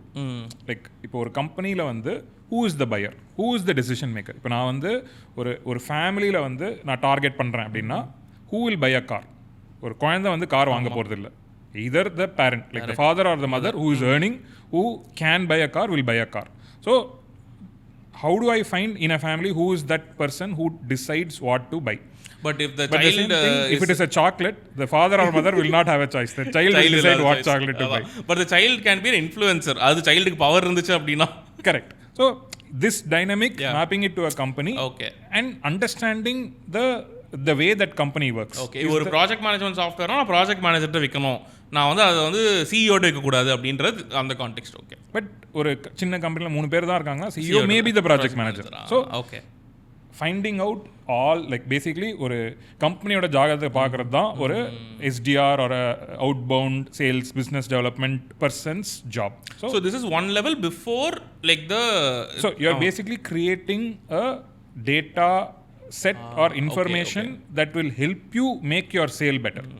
நீ யார்கிட்ட பேசுறேன்னு தெரிஞ்சுட்டு பேசணும். யாருனே தெரியாம நான் சும்மா வந்து ஹாய்னு, like I cannot go introduce myself and start selling to you without knowing information about you. So that is one, that is the before sales. After that, now there is a technical aspect to it, because inherently software products are software which is technical. So the salesperson, again, it varies on how big your company is. A salesperson can do both. ஆமாம், சில டைமில் வந்து you will have a BDR, you will also have an AE, account executive. That's all. So that SDR, BDR and AE can be 2 different people, or one person doing this half the time, this half the time. Similarly, your sales and pre-sales or solution, like the technical salesperson or sales engineer, right? So the sales rep and the solutions person may be the same person doing it, or 2 different people doing it. The aspect that the solutions person will like try to focus on is the technical aspect. So they are not incentivized, or they are not trying to force you to buy something. They want you to understand what it can do so that you can make a decision. When you வந்து car வாங்கறச்ச somebody will teach you what the car can do. இந்த button அமுத்தினா இந்த AC வரும், இந்த button அமுத்தினா ஏதோ top வந்து transparent ஆகலாம், you can இந்த James bond காராக இருந்தால் இதுலேருந்து கன் வரும், சுடலாம், அதெல்லாம் பண்ணலாம். So that is not required by a salesperson in a large company, because their focus will be on talking to as many people and converting as much as possible. So the work of helping that potential customer understand what the product does is dedicated to a pre-sales or a solution consultant. So இது வந்து same person and but இதெல்லாம் பண்ணணும். There is a version of you knowing whom to go after, convincing them. If you are starting a company today, you have to do all of this as one person. As one person, exactly. That's what I was trying to get. இதெல்லாம் different functions. Companies பெருசாக இருந்தால் நிறைய பேர் இருப்பாங்க, அப்படின்னா ஒரே ஆள் இது எல்லாமே பண்ணணும். சூப்பர். ஓகே, ஸோ சேல்ஸில் you brought them in, now they are convinced, okay, they are saying that I am ready to buy your product. What happens next? So if they're ready to buy your product, there has to be some level of them understanding the product. If you are building a very simple product, you don't need to teach them a lot. You can just show them like one demo or one showcase of what it can do, and they will take care of themselves. இப்போ ஒரு car ஷோரூமில் போயிட்டு காரை எப்படி என்னெல்லாம் feature இருக்குன்னு கற்றுக்கலாம். இதுவே வந்து ஒரு ஜெட் பைலட் ஒரு ஃப்ளைட்டுக்கு வந்து அப்படிலாம் பண்ண முடியாது. Like you need to go through dedicated training, you need certification. சும்மா எல்லாரெல்லாம் வந்து ஜெட் எடுத்து பறக்க விட மாட்டாங்க. So depending on the size and scale and complexity of your product, there may be some level of onboarding required, where they're like from the product that company that is selling to you, they may want to certify you, saying you have to learn all of this before we certify that you are ready to use it. Because tomorrow nee tappa use பண்ணி அது பிரச்சனை வந்து எங்ககிட்ட வந்து தப்புன்னு சொல்லக்கூடாது. So நாங்கள் we will teach you everything we can so that we know that you are equipped and we will certify that you are equipped. So the larger and the more complex the product is, the more hand holding and the more onboarding is required. But if it's a small product, any OTT platform, nobody is coming and teaching you anything. நீ பாட்டு ஏதோ பார்த்துக்கோ, உனக்கு வேணா நீ வந்து Google பண்ணி பார்த்துக்கோ, அவ்வளோதான். ஓகே. ஸோ இப்போ வந்து அந்த ட்ரைனிங் முடிச்சதுக்கு அப்புறமா usage, so customer support and customer success comes after all of this. Okay. So I know that in some cases there are implementation engineers, there are like, you know, onboarding. So அதெல்லாமே வந்து this onboarding implementation is that middle phase. Okay, sales ல இருந்து customer ஆடுது. So இப்போ the person who comes and sets up your dish antenna is the implementation engineer, right? So you cannot do it yourself. Somebody has to do it. Like if you are able to do it, then the product is not too complicated, right? So you don't need to implement a dish antenna for a Jio Hotstar. But if you are getting an actual dish antenna, you may not have the tools, you may not have the skills required to go set up all the wiring required for it. That is the onboarding or implementation phase. And so let's say that they're actively using the product, like appodan customer success or support will get involved. So now after they have signed all agreements or they've swiped their card to say that, hey, I am ready to purchase this product and start using. Now they are giving you money. அவங்களுக்கு பிரச்சனை வந்தால் உன்னை தான் வந்து கேட்பாங்க. So you are in to support them, you will have to have a dedicated team that provides technical assistance as well as any help that they require to navigate their way using the product. இப்போ திடீர்னு வந்து like in any platform you may get locked out. Like you may have இப்போ net பேங்கிங்லாம் வந்து ஒரு 3 வாட்டி நீ வந்து password தப்பாக போட்டேன்னா வந்து ஒரு 24 hours சொன்னாலும் ஒன்றும் பண்ண முடியாது. So there will be some relationship manager that you can call to and say, hey, I did this, I forgot this, I need to reset my password. நீ என்ன பண்ணணும்னு எனக்கு சொல்லு. Like I will show you proof, I will give you my Aadhaar card, I will come to your office and take photo and say நான் தான் வரேன், இது வந்து ஸ்கேம்லாம் இல்லை. So that you can reset the password for me. So இந்த மாதிரி queries, இந்த மாதிரி டெக்னிக்கல் ட்ரபிள் ஷூட்டிங் சால்வ் பண்ணுறதுக்கு you need a customer support team. ஓகே. ஸோ இப்போ வந்து marketing, sales, post sale, so this actually இது வந்து ஜிடிஎம் ஃபங்க்ஷனாக பிரித்தாலும் இது உள்ளே போனால் actually they are very distinct. Yes, இது மூணுமே டிஸ்டிங்க்டாக இருக்குது. ஸோ மேபி இந்த லேயரில் there is also an aspect of customer success. Okay, so, yeah. Whose job is it to keep the customer with you? Like so விற்றா மட்டும் போகாது, அவங்க திருப்பி வாங்கணும்ல. ஸோ இன்னைக்கு வித் அகேன் இது என்ன, this is not a one time sale. Like most, like the whole concept of SaaS is subscription based or license based usage, right? Which means if they are unhappy they will just not pay. Correct. So like you said, right, like உனக்கு வந்து இன்னைக்கு Netflix நீ வந்து subscribe பண்ணிட்ட, நாளைக்கு எல்லா சீரீஸும் பார்த்து முடிச்சிட்டேன்னா நாளைக்கு அது தேவையில்லை உனக்கு, யூ வில் unsubscribe. ஸோ அதை பார்க்கறதுக்கு ஒரு டீம் வேணும். That is the customer success function and they do it in different ways. So some teams will try to make sure that they help you understand and adapt the product better. Okay. So Netflix customer சக்ஸஸ்னா என்கிட்ட வந்து நீங்கள் ஏன் தமிழ் மட்டும் பார்க்குறீங்க, Korean series நல்லா இருக்குது அதை பாருங்க, நாங்கள் உங்களுக்கு கொரியன் கற்றுக் கொடுக்குறோம், நீங்கள் கொரியன் கிளாஸ் வாங்கல அப்படின்னு கூட they can do. So the point of customer success is to retain you as a customer and make sure that you are succeeding in your goals, in your business goals. You know, the fundamental premise of you buying our software is for your business requirements. உன்னோட product, உன்னோட company, உன்னோட business நல்லா போச்சுன்னா you will continue buying our product nu or nambikela we will help you. So that is why it is customer success. And there is also you spoke about hunter farming. So farming ndradhu inga dhaan varulla. So what is the difference between customer success and farming? They are usually closely tied together. So the role of a farmer or a farming sales or account management is there is already somebody who knows you, who is using you. How do you upsell or cross sell to them? Okay. Upselling is selling something that is of higher value, of higher cost or higher complexity to someone who's using a very basic, who's paying for a very basic thing today. Cross selling is completely something different. Like we have multiple things. So, let's say you are upgrading from Maruti Zen to a Maruti Alto, Suzuki or whatever. Like that is an upsell. But if you are buying today, you bought a car, tomorrow you want to buy a truck, that is a cross sell. Like we sell cars, we sell trucks, but car to truck is a completely different product altogether. But ore car oda different features like iPhone 15, iPhone 16, iPhone 16 Pro Max to iPad is different. iPad is cross sell, 16 Pro is an upsell. Okay. So net banking la solnona ipo HDFC la irundhu them trying to sell me mutual funds is a cross sell, but maybe trying to get me to upgrade my credit card is an upsell. Yes. Okay. So the farming sales is also account management because you have an account that you are trying to manage on behalf of them, right? So you want to understand what they are using and you are trying to recommend what they can use more than currently what they do today to help their business grow better. இப்போ உனக்கு வந்து card யூசேஜை வந்து விற்கிறதுக்கு அவங்களுக்கு ஒரு incentive இருக்கலாம், but உங்ககிட்ட வந்து விற்கிறான்ல, என்கிட்ட வந்து விற்கல. அதனால like finding who uses a card more, who has the need to use a card more is the right way to go at account based or farming sales. Super. So இதுவுமே வந்து like எனக்கு அதான் 3 distinct things I have. Marketing which seems அதுலேயும் நிறைய function இருக்குது, but அதில் போவேனா. Sales and post sales seem similar but different. So let's come to the day to day. நம்ம வந்து மேபி இப்போ சேல்ஸ் அண்ட் போஸ்ட் சேல்ஸ் பேசுறதுனால இங்கேருந்து ஆரம்பிக்கலாம். How does their day to day look like?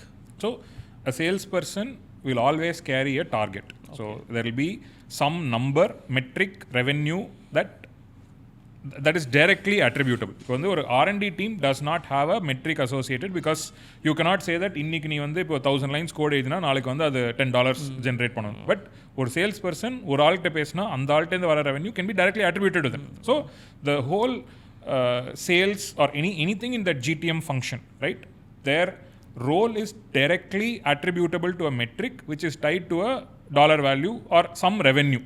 So there is always a target, there is always a quota. So a salesperson's job is to meet their targets, meet their quota, whether it is daily, whether it is weekly, whether it is monthly, whether it is quarterly, whether it is annual. Okay. So their job is to do the activities which will help them move forward and bring that revenue. So எனக்கு வந்து if I'm a inbound sales rep, எனக்கு வந்து ஒரு 10 பேர் வந்து sign up பண்ணியிருக்காங்கன்னு வந்து எனக்கு ஒரு லிஸ்ட் வந்துடும். ஏன்னா வெப்சைட்டில் சைன் அப் பண்ணால் அவங்க லிஸ்ட் டீட்டெயில்ஸ்லாம் எனக்கு வரும்.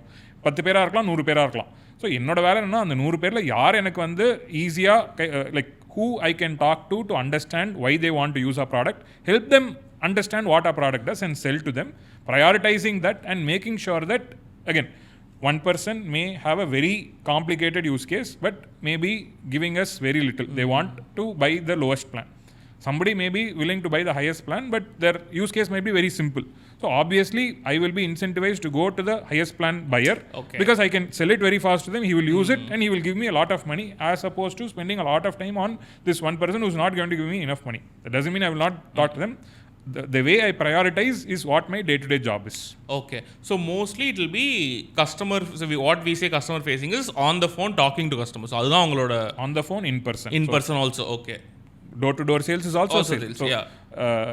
In a tech SaaS environment, you may not go door-to-door because you're not selling to a consumer, you're selling to a company. But you may still have meetings that you're scheduling and going. That's what. So the whole concept of B2B versus B2C, if you're a business selling to a business, you want to find who the decision maker is, set up meetings with them, not with every random person in that company. Correct. So இப்போ வந்து and sales and post sales ரெண்டுமே because we deal either with prospects, அதாவது people who can buy the product, or with customers, people who have bought the product. But the day to day looks similar from an angle of you're talking to them, you're helping them, you're trying to sell, either you're trying to sell or you're trying to help. Okay. Super. நம்ம marketing side வந்தா அங்க at a, let's say at an abstract level, what does the day to day look like? So I will start from the bottom funnel and backwards. Super. You know, the whole job of marketing is to make sales succeed. So இப்போ இந்த sales பர்சனுக்கு leads வரணும், like people have to sign up. What can I do to make them sign up? So the digital marketing team will also have a revenue or a quota or a target associated to say, hey, for this salesperson to get 100 leads every day, what can you do? What activities can you do online, offline, wherever you want to make 100 different people come to our website and give their details? So that would be working backwards. So the farther you are from the bottom of the funnel, the less closely related to the revenue target you are. You know, the brand team may not have a direct say on how much revenue is coming, but their job is still இன்னைக்கு வந்து like a brand is well known today versus a brand is well known if it's 100 years old. Like or Mercedes Benz is 100 years old. Like I know it because it's existed for all time.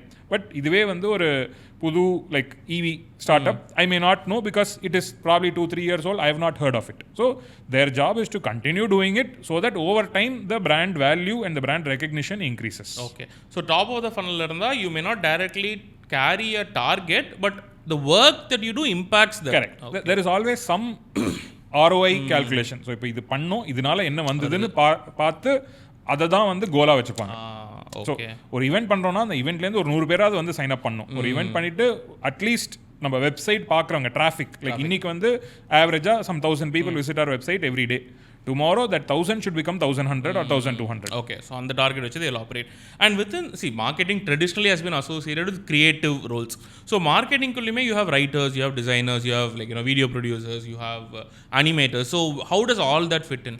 This is the advice that I got when I studied design in college. Okay. Design is a skill. Design is not a domain or an industry. Okay. So all the roles that you said are skills. Marketing is a industry. Okay. So if you can be creative, if you can write, that is only a skill. If you know how to market, that is a job. Okay, so my writing could be my skill, but நான் அதை ஏதோ ஒரு இடத்துல ஒரு bottom of the ஃபனல்லையோ middle of the அந்த மாதிரி நான் மேப் பண்ணிட்டு அதோட நான் அசோசியேட் ஆகிக்கணும். Today it is going to get even more difficult for people who want to do only that one thing. So earlier with less AI tools, you needed dedicated people to do all of that. You need specialized skills. So there would be a general marketer who will employ a person who can write, a person who can draw, a person who can take video, a person who can edit video, and tie all of this together. Today, tying all of that together is more important because all of these can be done by AI. No, that I think that's been a consistent takeaway நம்மளோட கான்வர்சேஷன்ல where it's not just the skill but how you associate that with it's not just the skill. அது ஏன் பண்றோம், எதுக்காக பண்றோம், எப்படி பண்றோம், that matters more than என்ன பண்றோம். Yeah. So let's see, again, all of this, just to be clear, is in context of a SaaS company. Like you see, if you are a really good writer and you want to go publish a book, if you want to be a fiction writer, that there the writing is the skill. Yes. So அங்க இல்லை, இங்கே ஒரு SaaS கம்பெனிக்குள்ள writing மட்டும் பத்தாது. Just because you're a good writer doesn't mean you'll be successful within a marketing function. Super, that's actually an extremely good takeaway. Okay, so now coming back to the overall question of இப்போ வந்து again R&D GTM support function. So நம்ம வந்து இப்போ நம்ம GTM ஃபங்க்ஷனில் பேசிகிட்டு இருக்கோம். அதுக்குள்ளே மார்க்கெட்டிங், சேல்ஸ், போஸ்ட் சேல், மார்க்கெட்டிங்குள்ளே top of the funnel, middle funnel. So the frameworks are beautiful. I am a college fresher, not even let's say fresher, early someone who wants to get into SaaS. Okay, இதில் வந்து first I maybe made decision that R&D எனக்கு வராது, எனக்கு coding வராது, எனக்கு தெரில, அது வேணாம். GTM நல்லா இருக்குது, ஏதோ பேச சொல்கிறாங்க, எழுத சொல்கிறாங்க. So what are the skills I should carry and how do I self select? உனக்கு பேச பிடிக்கும், அதனால GTM நல்லா இருக்கு. நிறைய பேருக்கு பேச பிடிக்காது, அதனால GTM பக்கமே வர மாட்டாங்க. இல்லை, அதுதான் எனக்கு அது இப்போ நான் அதை வந்து டிசைட் பண்ணுறதுக்கு GTMக்குள்ளே போனோமா வேணாமான்றது ஒரு டிசிஷன். அதுக்குள்ளே மார்க்கெட்டிங் போனோமா, சேல்ஸ் போனோமா, போஸ்ட், ஸோ அதெல்லாம் what advice would you tell them? How do you self select? அந்த ரோலில் what does that role demandன்னு பார்க்கணும். Like somebody who likes the pressure, somebody who likes the thrill. So இப்போ வந்து a good salesperson likes the thrill of making a sale. So இப்போ வந்து they don't get complacent. இப்போ இன்றைக்கி நான் வந்து 10 பேர்கிட்ட பேசிட்டேன்னா நாளைக்கு நான் வந்து எப்படி 11 பேர்கிட்ட பேச முடியும்னு நான் பார்ப்பேன். With each day I want to do better and better. So அந்த ஒரு obsessive mentality towards making sure that you exceed whatever you've done. Like if you've done $100 sale in 1 month, the next month should be more than 100. It should not be less. So that sort of a competitive mindset is required to be good in any of these revenue or quota driven functions. You know, adillana it is very hard to sustain in such an environment. You know, all these roles require you to meet a certain target month on month that will always be increasing. Yeah. And would you say the same thing about, let's say, something like a technical sales? ஏன்னா அந்த ஒரு nuance இருக்குலாங்க. So the person who does not survive in a quota or a target environment but wants to be closer to it, like it's not that they can't do it, it is that pressure போட்டா வராது. So அவங்களுக்கு வந்து இந்த technical sales are more consultative. You know, the value of or the percentage share that they have to the revenue and to the target, and on the other side marketing also is much lesser. So core sales is in the front, it is directly tied to the revenue. அதை சுற்றி இந்த சைடில் post sales, இந்த சைடில் marketing, பின்னாடி வர the distance between you and the revenue is longer. And okay, I will also say this, the closer you are to a revenue function, the more prospective jobs that you will have, the better your salary will be, the more employable you will be, not now, in the next decade, in the next century, in the next millennium. That will always be true, because the farther you are away from what makes revenue, the more redundant you will be, the more useless you will be to a company who's making decisions. Yeah. See, at the end of the day, company will optimize for what is important for the company, and revenue is as important as it can get. Okay, so I like that sales being in the forefront. So இப்போ நம்ம கொஞ்சம் பின்னாடி வர நான் again I spend most of my time in the GTM function. So அங்கேயுமே நமக்கு let's say someone who's in post sales, someone who's in sales, there is a clear archetype டிஃப்ரென்ஸில். So how do you see that and how do you நான் என்ன எதிர்பார்க்குறேன்னா எனக்கு எதுவுமே தெரியாது, like நான் how do I self evaluate to pick one of these things or is that even possible? நான் school college படிக்கிறச்ச டிக்கிள்னு ஒரு website இருக்கும், அது சும்மா வந்து ரேண்டமாக டெஸ்ட்லாம் எடுக்கலாம், பர்சனாலிட்டி டெஸ்ட் அப்படிலாம். Then I learned and read more about psychology, psycho analysis, personality test, MBTI இதெல்லாம். So and then BuzzFeed has all of these இந்த லிஸ்டிக்கிள்ஸ். ஸோ இதெல்லாம் படித்து what I understood was, hey, if I know myself very well, if I know what I know, if I know what I can do, if I know what I like, then that will help me understand what are the things that I will be qualified to do. So I would encourage anyone who has no idea of what they want to start taking these personality tests, to start understanding themselves better. ஒரு introspection பண்ணி எனக்கு இதெல்லாம் பிடிச்சிருக்கு, எனக்கு இதெல்லாம் பண்ண தெரியும், எனக்கு இதெல்லாம் பண்ண வரும், இதை பண்ணால் நான் ஹாப்பியாக இருப்பேன்னு சொல்ல தெரிஞ்சாலே போதும். ஓகே, அந்த but that is not easy. That is not something that I had when I was in college. That is not something that schools and colleges don't teach that. Yeah. So for a lot of people, it is a lot of homework to find what that is. So do you know the concept of ikigai? The Japanese concept. So it's like the intersection of four things. Like உனக்கு என்ன பண்ண பிடிச்சிருக்கு, அதுக்கு யார் பைசா கொடுக்குறாங்க, அது இந்த உலகத்துக்கு தேவையா, அண்ட் இது எல்லாத்தையும் பண்ணி நீ ஹாப்பியாக இருக்கியா. ஸோ இந்த நாளோட intersection is ikigai. இதை கண்டுபிடிக்கிறது வந்து is a very tough and very long journey. And yeah, sometimes it's a journey. So நான் நிறைய பேர் சொல்கிறது என்னன்னா, it takes 5-6 years for you to even know what you want in your career. And sometimes you trust something, start பண்ணி பார்ப்போம், அப்படி இல்லைனா மாறிக்கலாம் அப்படி. அண்ட் ஐ திங்க் ஏர்லி கரியரில் தான் நம்ம ஃப்ளெக்சிபிலிட்டி அதிகமாக இருக்கும், நமக்கு வந்து we can see people moving around. Okay, that actually makes sense. So இப்போ இந்த general advice that I will give is try to optimize for what you are good at and what you like over what makes money. So a lot of people today think that success is defined by the salary that you get. You may not, you will reach a glass ceiling if you don't like doing the job, if you are not qualified to do the job. Like there are a lot of software engineering roles which a lot of people will start doing, but then to grow beyond a certain level, if they are not qualified enough, if they don't have the hunger and the liking towards the job, they may never see a salary beyond a certain point. Okay. So it may be a high salary role, but if you don't have the aptitude and the mindset to grow in it, you may not be successful. So what about the career trajectories in these roles? Rough, like marketing, sales, post sales, எப்படி போகும், and what is the executive level place that they can end up? So all of these roles are very repetitive, but the complexity and the pressure, again pressure being the keyword here, will increase the higher you are, because ஒரு team பண்ணணும், அந்த team deliver பண்ண வைக்கணும், அந்த டீமை வந்து எப்படி பிரிச்சு, like a sales leader or a marketing leader is given a budget, is given a quota. This is input, this is output. இவ்வளோ பட்ஜெட்டை வச்சு இவ்வளோ சேல்ஸ் பண்ணணும், எப்படி பண்ணணும் நீ கண்டுபிடிச்சிக்கோ. ஸோ அவங்களோட வேலை அவங்களோட டீம் கிட்ட வேலை பண்ணி figure out who does what better. How do you structure your team? Like in some teams you may have inbound and outbound separate. In some teams you may have it together, separated on a different segment. Like how do you define the team structure? How do you set an operational rhythm? How do you keep that rigor going? ஏன்னா வந்து ஒரு நாள் பண்ணால் மட்டும் போகாது, இது கண்டினியூஸாக பண்ணிகிட்டே இருக்கணும் நிறுத்தாமல். இதை வந்து and with an increasing target. So a sales role or any GTM role, the higher you go up the ladder, the more pressure it is, the more demanding it is in terms of getting work done, not from one person, not from 2 people, not from 10 people, but from 100 people and 1,000 people. So the more sphere of influence you have, the higher up you are. And eventually CRO or CMO is kind of where you can end up. Chief sales, chief revenue, chief marketing, okay, chief business officer. Okay. You can give whatever title you want. Somebody who owns the entire revenue, business, sales and market. Okay, super. So இப்போ நம்ம வந்து we spoke about R&D and we spoke about GTM. What is your இது ரெண்டுத்துக்கும் என்ன பெரிய high level difference இது ரெண்டுத்துக்கும் என்ன? Again, I'm talking from an angle of how does one decide if I belong here or belong there? Like என்ன difference இது ரெண்டுத்துக்கும்? In a SaaS technology, company, obviously.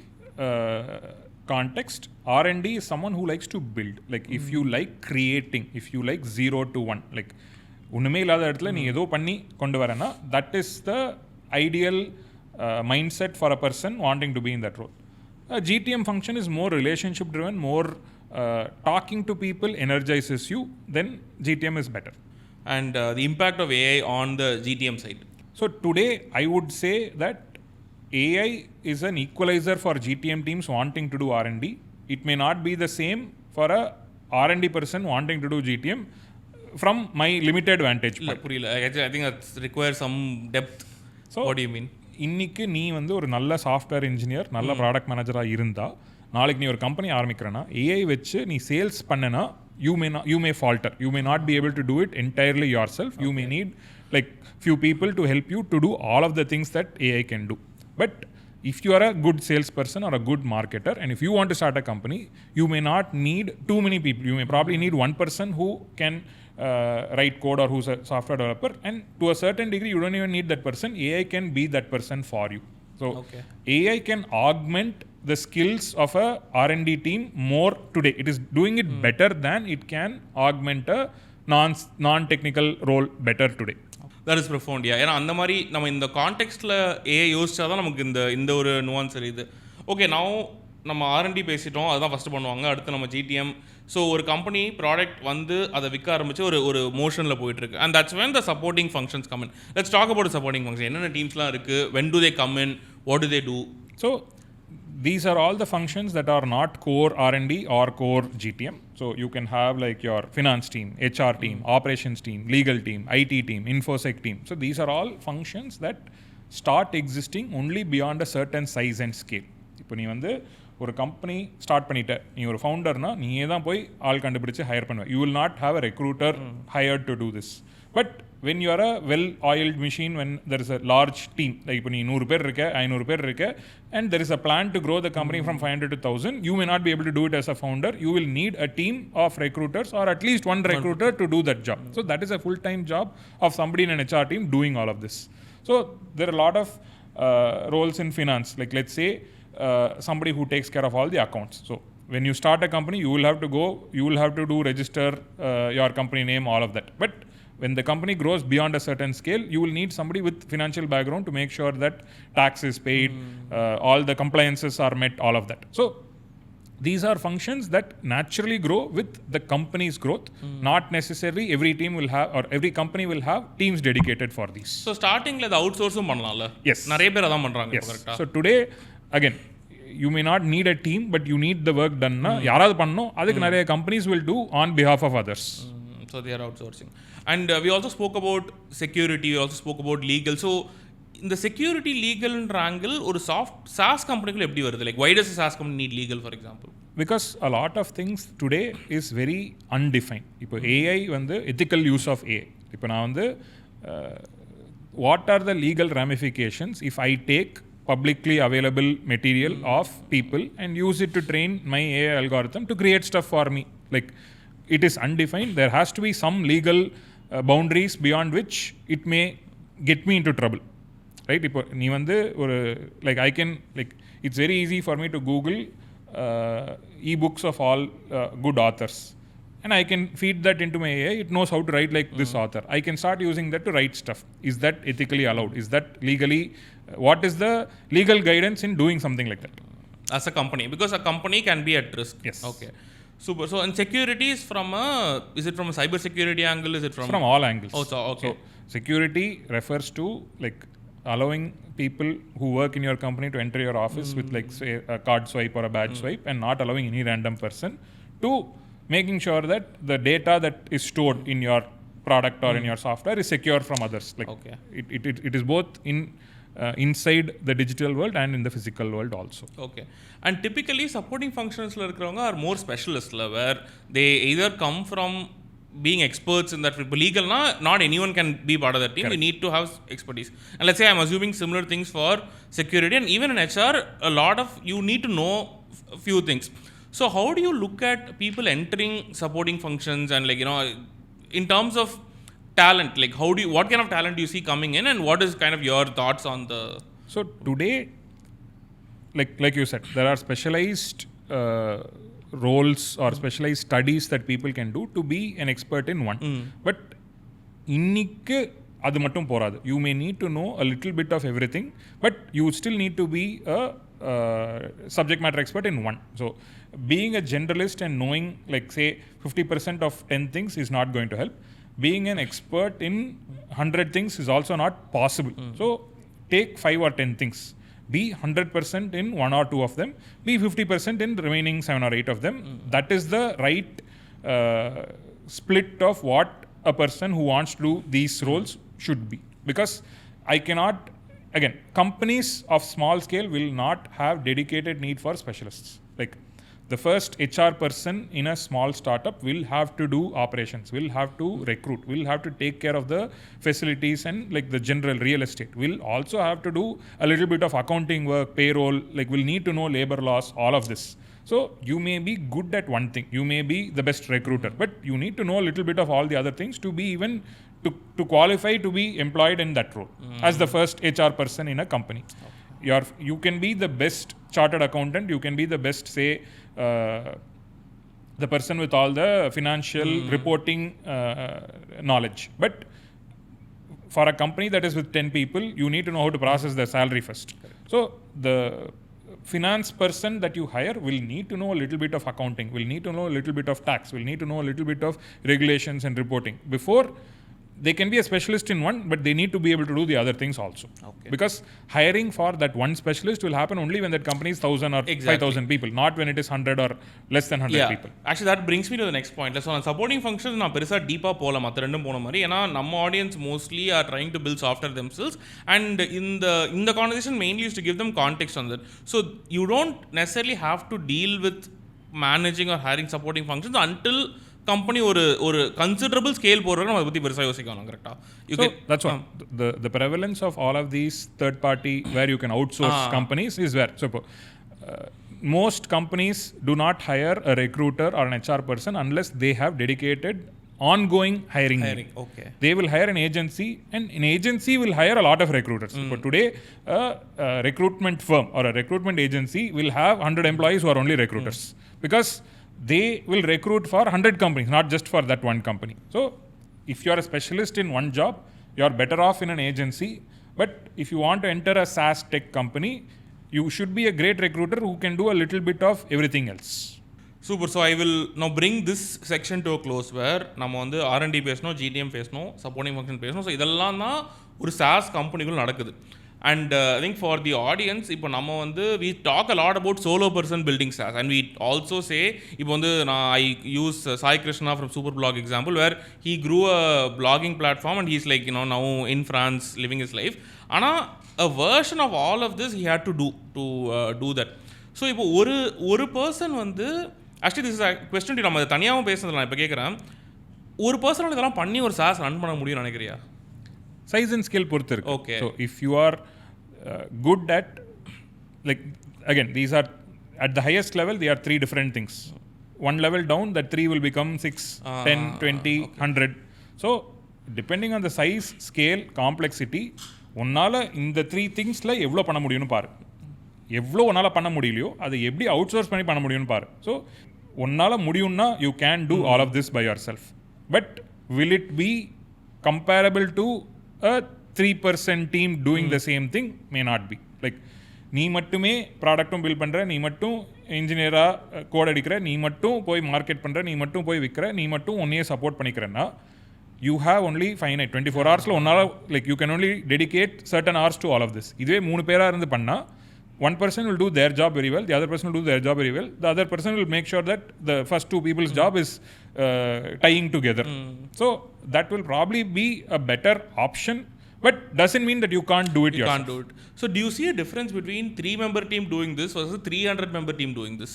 With scale, there is always, so on the diagram பார்த்திருக்கியா, அப்போ வந்து the number of nodes between connection nodes. So okay. Between 2 people it is only 1 connection. Between 3 people it is 3 connections. Between 4 people it is not 4 connections, it is 6 connections. Like if you draw 4 points, and the nodes, there is also a diagonal. So the more the number grows, the more number of nodes, the more it is difficult and complex to get communication trickle down to all the levels to get everyone aligned and get everyone together on the same page. So சின்ன கம்பெனியாக இருந்தால் நீ நிறையா பண்ணலாம். I mean, சேர்ந்து நிறையா பண்ணலாம். பெரிய கம்பெனியாக இருந்தால் இன்னும் நிறையா பண்ணலாம். ஆனால் அதை சேர்க்க வைக்கிறதே ஒரு பெரிய வேலை. Okay. So I think now I want to get the conversation into little bit more opinions. And இதில் வந்து என்னோட opinions I'll share. I want to hear your thoughts. What I believe as the future of SaaS is, நமக்கு வந்து ஒரு 500,000 பேர் சேர்ந்து பண்ண வேண்டிய வேலையை இப்போ ஒரு 10 member டீம் ஒரு 3 member டீம் பண்ண முடியும் அப்படின்றத என்னோட பிலீஃப். அண்ட் நமக்கு எக்ஸாம்பிள்ஸும் இருக்குது. What is like do you agree with that? Second, what do you think makes it possible? அது obviously AI is a big factor, but it's not just AI. So what is your thoughts on that, like that statement itself? Like we had examples even before AI. Oh, like, okay. Take the Google Chat, take Google Hangouts or any B2B messaging. Take Slack. How many people are employed in Slack? 15 அப்போ ஞாபகம் எனக்கு. Slack and all is a fairly large company now that is acquired by Salesforce. Yeah. But when WhatsApp came, I know the number. It was 11 people. Correct. WhatsApp was 11, I remember.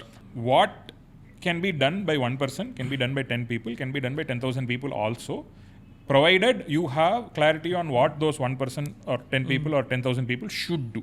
Okay. Actually, a very dumb question. இதை வந்து பண்ண முடியும்னா ஏன் இவ்வளோ செலவு பண்ணி பெரிய பெரிய கம்பெனிலாம் ஆரம்பித்து பெரிய பில்டிங்லாம் வச்சு எதுக்கு அதை பண்ணுறாங்க? வெரி வெரி டம் question. There are two schools of thought.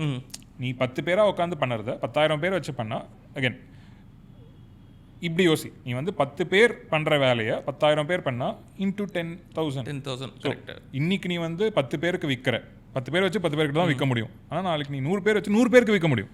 So யார் market again no company has won the entire market for anything. Okay. Like there is always a market leader and there is always competitors trying to reach and trying to take that control of that first rank position.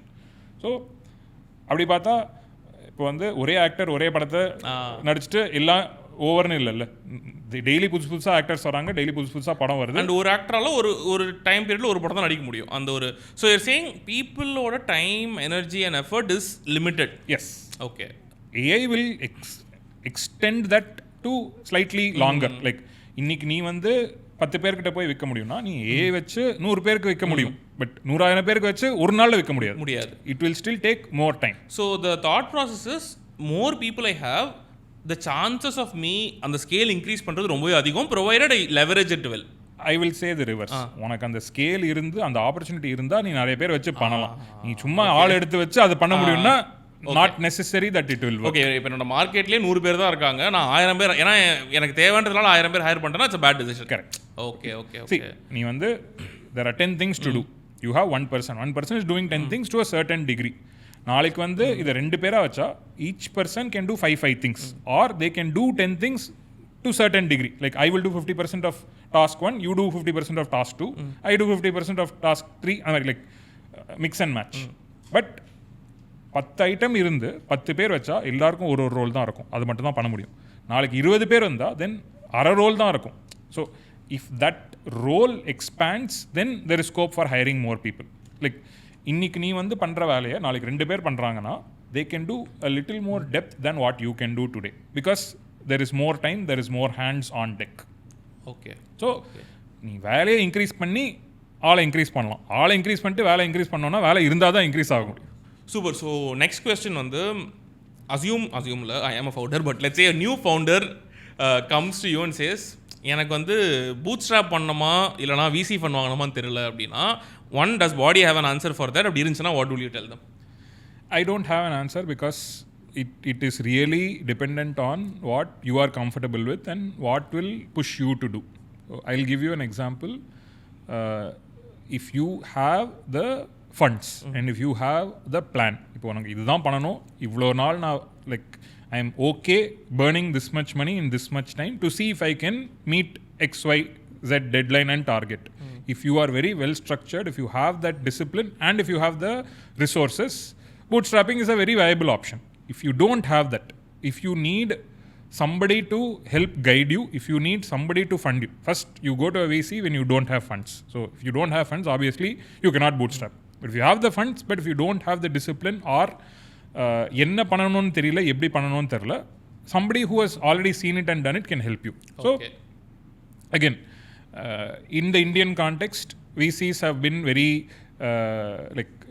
it's a very polarizing topic. So there are good VCs, there are bad VCs. Obviously, good and bad is subjective. Like somebody who's a good VC to me may be a good VC to you, may be a bad VC to you. It depends on your relationship with them. நீ என்ன பண்ற, அவங்க சொல்லி என்ன கேட்டு எப்படி பண்ற, நான் அவங்க கேட்டு என்ன சொல்லி என்ன பண்றேன், அதெல்லாம் இருக்கு. So it is a very subjective call that you have to take after a lot of discussions with them, so that there is a wavelength sync between you and whoever is funding you. Okay. Actually அந்த question வந்து மைண்ட்லயே இல்ல, சும்மா கேட்டு பாப்போம் என்ன வருதுன்னு பார்க்கலாம் தான் கேட்டேன். But I mean I agree with the answer because what is your like opinion? Do you எனக்குமே வந்து again இப்போ I am strongly biased towards bootstrapping because that is what I am advocating. எனக்கு என்னன்னா இன்னைக்கு anyone wanting to start a software don't need to even think about VC, at least for the baby steps. நீ போ bill பண்ணு, எங்கேயா share பண்ணி ஏதோ ஒன்று நடக்கட்டும். I would almost see not even bootstrapping but build first, let that bring the VCs to you. அப்படி தான் நான் யோசிப்பேன். ஸோ நான் VC ஃபண்டு போகிறதுக்கு பதிலாக அவங்க உங்ககிட்ட வந்து அண்ட் நம்ம மார்க்கெட் நம்ம product VC தேவைப்பட்டதுன்னா we can say. நீ சொல்கிறது கரெக்ட். ஏன்னா இப்போ வந்து லைக் 10 years ago நான் ஒரு ஐடியா வச்சேன்னா இந்த ஐடியாவை நான் ப்ரெசன்டேஷனாக ஒரு பேப்பர் ரிப்போர்ட்டு ஒரு ஸ்லைடு வச்சு நான் உனக்கு காமிச்சு உனக்கு கன்வின்ஸ் பண்ணுறதோட if I have a working prototype, if I have a good customer base, exactly, that will sell me as a better potential person to invest in than anything else. Exactly. So என்னோட thought அதுதான். இன்னைக்கு யாராக இருந்தாலும் இந்த question அதுவும் இந்த பார்த்து நீங்கள் ஸ்டார்ட்டில் சூஸ் பண்ண வேணாம், முதல்ல ஒன்று பண்ணுங்க, let's see where that takes you. And இன்னைக்கு the barrier to build that is exactly less. I think the barrier to build, அதனால தான் நிறைய பேர் வந்து இப்போ நம்ம ட்ரெடிஷ்னலாக நான் திருப்பி சேனலை ரிப்பீட் பண்ணுற விஷயம் என்னன்னா, ஒரு சாஃப்ட்வேர் கம்பெனி ஆரம்பிக்கணும்னா எனக்கு இன்வெஸ்ட்மெண்ட் வேணும், ஆஃபீஸ் வேணும், டீம் வேணுன்ற அந்த தாட் தான் நிறைய பேர் ஸ்டாப் பண்ணுது. It is not the actual investment, it's the thought. அதை பிரேக் பண்ணுறதுக்கு தான் இந்த last 2-3 years so many people who have already shown you that. and இந்த சேனல்லையுமே என்னோட கோல் அதுதான். I want to break that thought for a lot of people. அடுத்து again an opinion, you tell me what you think. இப்போ எனக்கு வந்து ஒரு நாள் ஒரு கோவம், என்ன கோவம்னா, so Chennai SaaS ecosystem is very strong. ஓகே, ஆல்மோஸ்ட் நம்ம எல்லாருமே தெரியும். அண்ட் நான் வந்து ஒரு சர்வீஸ் கம்பெனிலேருந்து வந்தேன். ஸோ அந்த டைமில் நிறைய சென்னையில் SaaS கம்பெனிஸ் கிடையாது. ஸோ நான் ஒரு ரோல் சப்போர்ட் அப்ளை பண்ணேன், got in and I like spend 5-6 years. இப்போ எனக்கு இருக்க கோவம் என்னென்னா, ஒரு நான் SaaS வேர்ல்டு, ஒரு சர்வீஸ் கம்பெனிலேருந்து SaaSக்குள்ளே வரணும் அப்படின்னா is the barrier too high to enter. ஏன்னா நமக்கு வந்து நிறைய SaaS டேலண்ட் இருக்கிறதுனால திரும்ப எல்லாருமே வந்து it feels like we are kind of going around அப்படின்ற மாதிரி இருக்குது. நிறைய டேலண்ட் இருக்குது, சப்ளை அதிகமாக இருக்குது, டிமாண்ட் கம்மியாக இருக்குது. ஸோ அது ஒரு கம்ப்ளீட்டாக ஒரு கோஹார்ட்டையே பிளாக் பண்ணுது அப்படின்றது என்னோட thought. But what is your reaction to that? I fundamentally don't agree with that, but I see where you are coming from. So எல்லா கம்பெனியும் வந்து அவங்களுக்கு எவ்வளோ சீக்கிரம் பண்ண முடியுமோ they are trying to optimize for doing as little work as possible to get the best output. Everyone optimizes for that. I fundamentally don't agree with that. நீ நிறைய வேலை பண்ணால் உனக்கு நிறையா அவுட்புட் வரும், நீ வந்து கொஞ்சம் வேலை பண்ணால் கொஞ்சம் அவுட்புட் தான் வரும், நான் நம்பிக்கை வச்சுருக்கேன். And I advocate that. So the reason why people don't entertain, or like if you are spoiled for choice, if you have 10 viable candidates from a SaaS background and if you have 11th candidate from a non-SaaS background, these 10 people will have a higher chance of doing the job better and faster than this person. But conversely, this person may be a lot more hungry to do the job and lot more raw potential that I can invest in and train and groom. I should be able to willing to put the effort on that. For a lot of founders, for a lot of teams, it is a function of how much you are able to afford them, how much you are able to convince them. Because not a lot of people who are already established in SaaS companies will want to suddenly work for a company that is not known by anyone, will not want to take a pay cut. So that may be what is limiting them from hiring people with established background. You may be willing to take a chance on someone who has the potential but not have the proven success. Okay.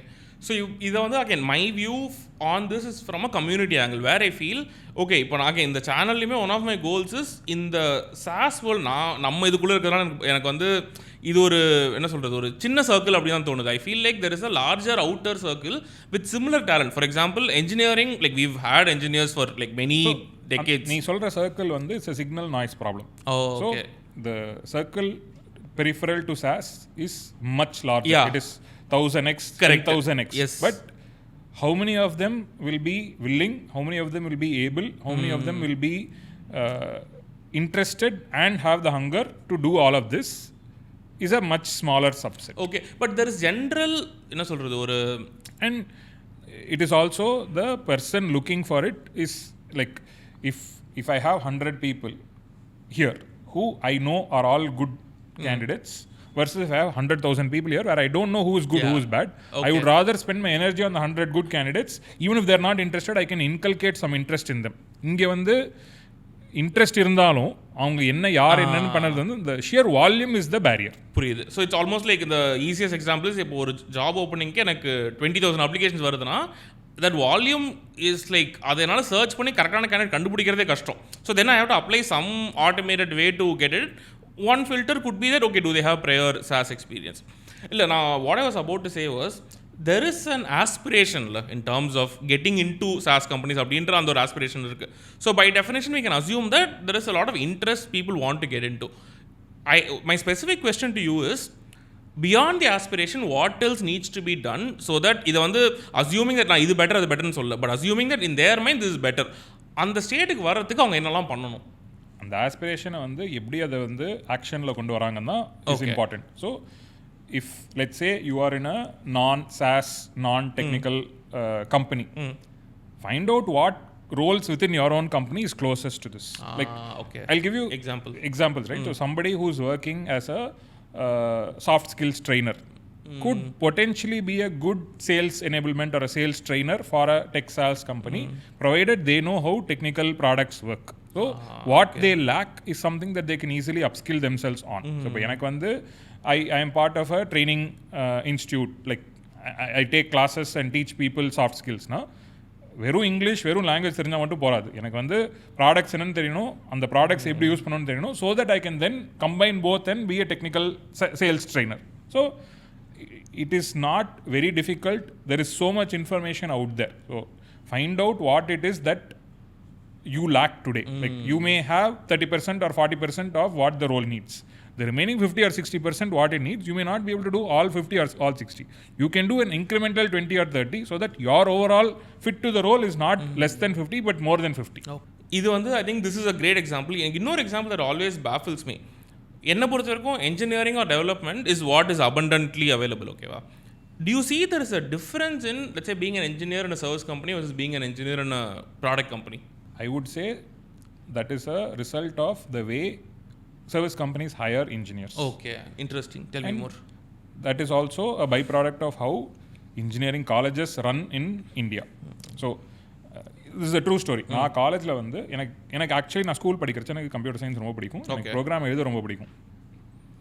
I studied computer science because I liked logic, I liked programming. For 7 semesters, every semester we have one language like C, C++, C#, Java, blah blah blah. So 6 செமஸ்டரில் நான் வந்து எழுதி program தான் எழுதுவேன். எனக்கு எப்போவுமே அந்த section பியில் சாய்ஸ் கொடுத்தா தியரி டு ப்ரோக்ராமிங்னா ப்ரோக்ராமிங் தான் எழுதுவேன். ப்ரோக்ராமிங்கில் வந்து unfortunately not all colleges will have teachers who know programming to the level that the industry requires. So they may have an answer key. My answer may not be the same as the answer key, though it is a right answer which gives the right output.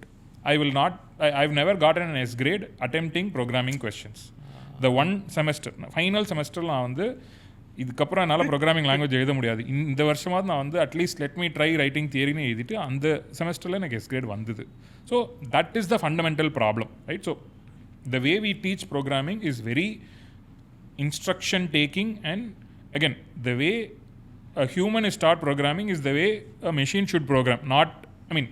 We don't teach the engineer to think and to articulate well. We tell the engineer what to do.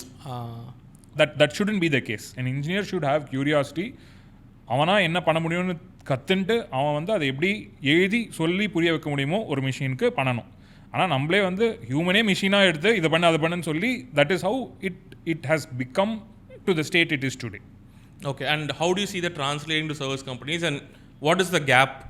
The curiosity and the hunger to solve a problem versus just do something to like produce output. Okay. There is a difference in finding the right solution for a problem versus giving the output for a question or for an input. Okay, so and that is fundamentally different when you come to a product company, because again நான் இது எப்படி explain பண்ணிட்டு இருக்கேன் அப்படின்னா, ஒரு service கம்பெனியில் you are doing work for a client where the instructions is very explicit. எனக்கு இதுதான் வேணும்னு சொல்லி கொடுத்துட்டாங்க, நம்ம அதை பண்ணி கொடுக்குறோம். இங்கே வந்து we are creating something. So known unknown versus unknown unknown. So Okay. if you are in a service company, somebody is giving you a problem statement. So there is a known aspect to the unknown that you are trying to solve. But in a product company, you are doing everything yourself. So the what is unknown itself is unknown. Okay. So Actually, if you are not able to navigate your way and figure out what is unknown, you will fail. Okay. So that is the and this is not a commentary on service companies Yeah. are good, bad, or product companies are Exactly. good, bad. The nature and the environment in a service company makes it difficult for an engineer to adapt to a product company. And I think this probably brings me to my last question. And Yeah. for context, I've hired a lot of good engineers from service backgrounds. The difference being they have the mentality, mindset, and they continuously evolve. Yeah. So Service outside of what is the requirement that their client has given, they have done a lot of things on their own. Adha pannale podum. So what I would say, any engineer, like whether they are in college, whether they are in school, I've hired people from school also, by the way. That was my biggest highlight in Freshworks, where I hired a 12th standard boy as an intern who did better coding than most college freshers I think I remember. நான் இருக்கும்போதா? in there. Yeah, I think I remember. Okay. Wow, it brings back memories. So it doesn't matter if you are in school, college, service company, product company, சைடில் ஒன்றால் ஏதாவது build பண்ண முடிஞ்சா build பண்ணு, அவ்வளோதான். அது பண்ணாலே அந்த மென்டாலிட்டி அண்ட் மைண்ட் செட் தானாக வந்துடும். Correct. அண்ட் அதை பில்ட் பண்ணுறதுக்கு உன்னால் முடியலன்னா அந்த மைண்ட் செட் உனக்கு இல்லை, அதை ட்ரை பண்ணாது. ஓகே. ஸோ சேயிங் அதுக்கான ரிசோர்ஸஸ் எல்லாமே இருக்கு, நம்ம போயிட்டு பண்ணலை. ஸோ இஃப் யூ சேயிங் அது பண்ண முடியல அப்படின்னா you don't have what it takes. You are not cut out for that job. That okay. அதான் I think just closing this topic. எனக்கு என்னன்னா, முன்னாடி வந்து ஃப்ரெஷ்வொர்க்ஸ்லேயுமே நம்ம நிறைய stories how people got hired, இது மாதிரி நிறைய இன்ட்ரெஸ்டிங் ஸ்டோரிஸ் இருக்கும். எனக்கு இப்போ என்ன ஒரு ஆதங்கமாக இருக்குன்னா, அந்த ஆப்பர்ச்சுனிட்டிஸ்லாம் நம்ம க்ளோஸ் பண்ணிட்டு இருக்கோமோ அப்படின்னு தோணுது. Purely because we natively home grown a lot of SaaS talent. Is that is also a reflection of the economy today. இன்னைக்கு வந்து we may not require 100 people to be hired like earlier. We may only need 10 people to be hired. And for that 10 people, there are already 100 qualified people. Now, why will I go to the 101st or the 1000th person? I have 100 people. அதில் எனக்கு first 10 தான் எனக்கு வேணும். No, that makes sense. I think that's I feel this is an important conversation. I'm glad. Irrespective of R&D, GTM support, எதுவுமே இல்லாமல், do you think there are base skills to join a SaaS company? அந்த மாதிரி தான் இருக்கா? I will say there are base skills to join any company. Okay.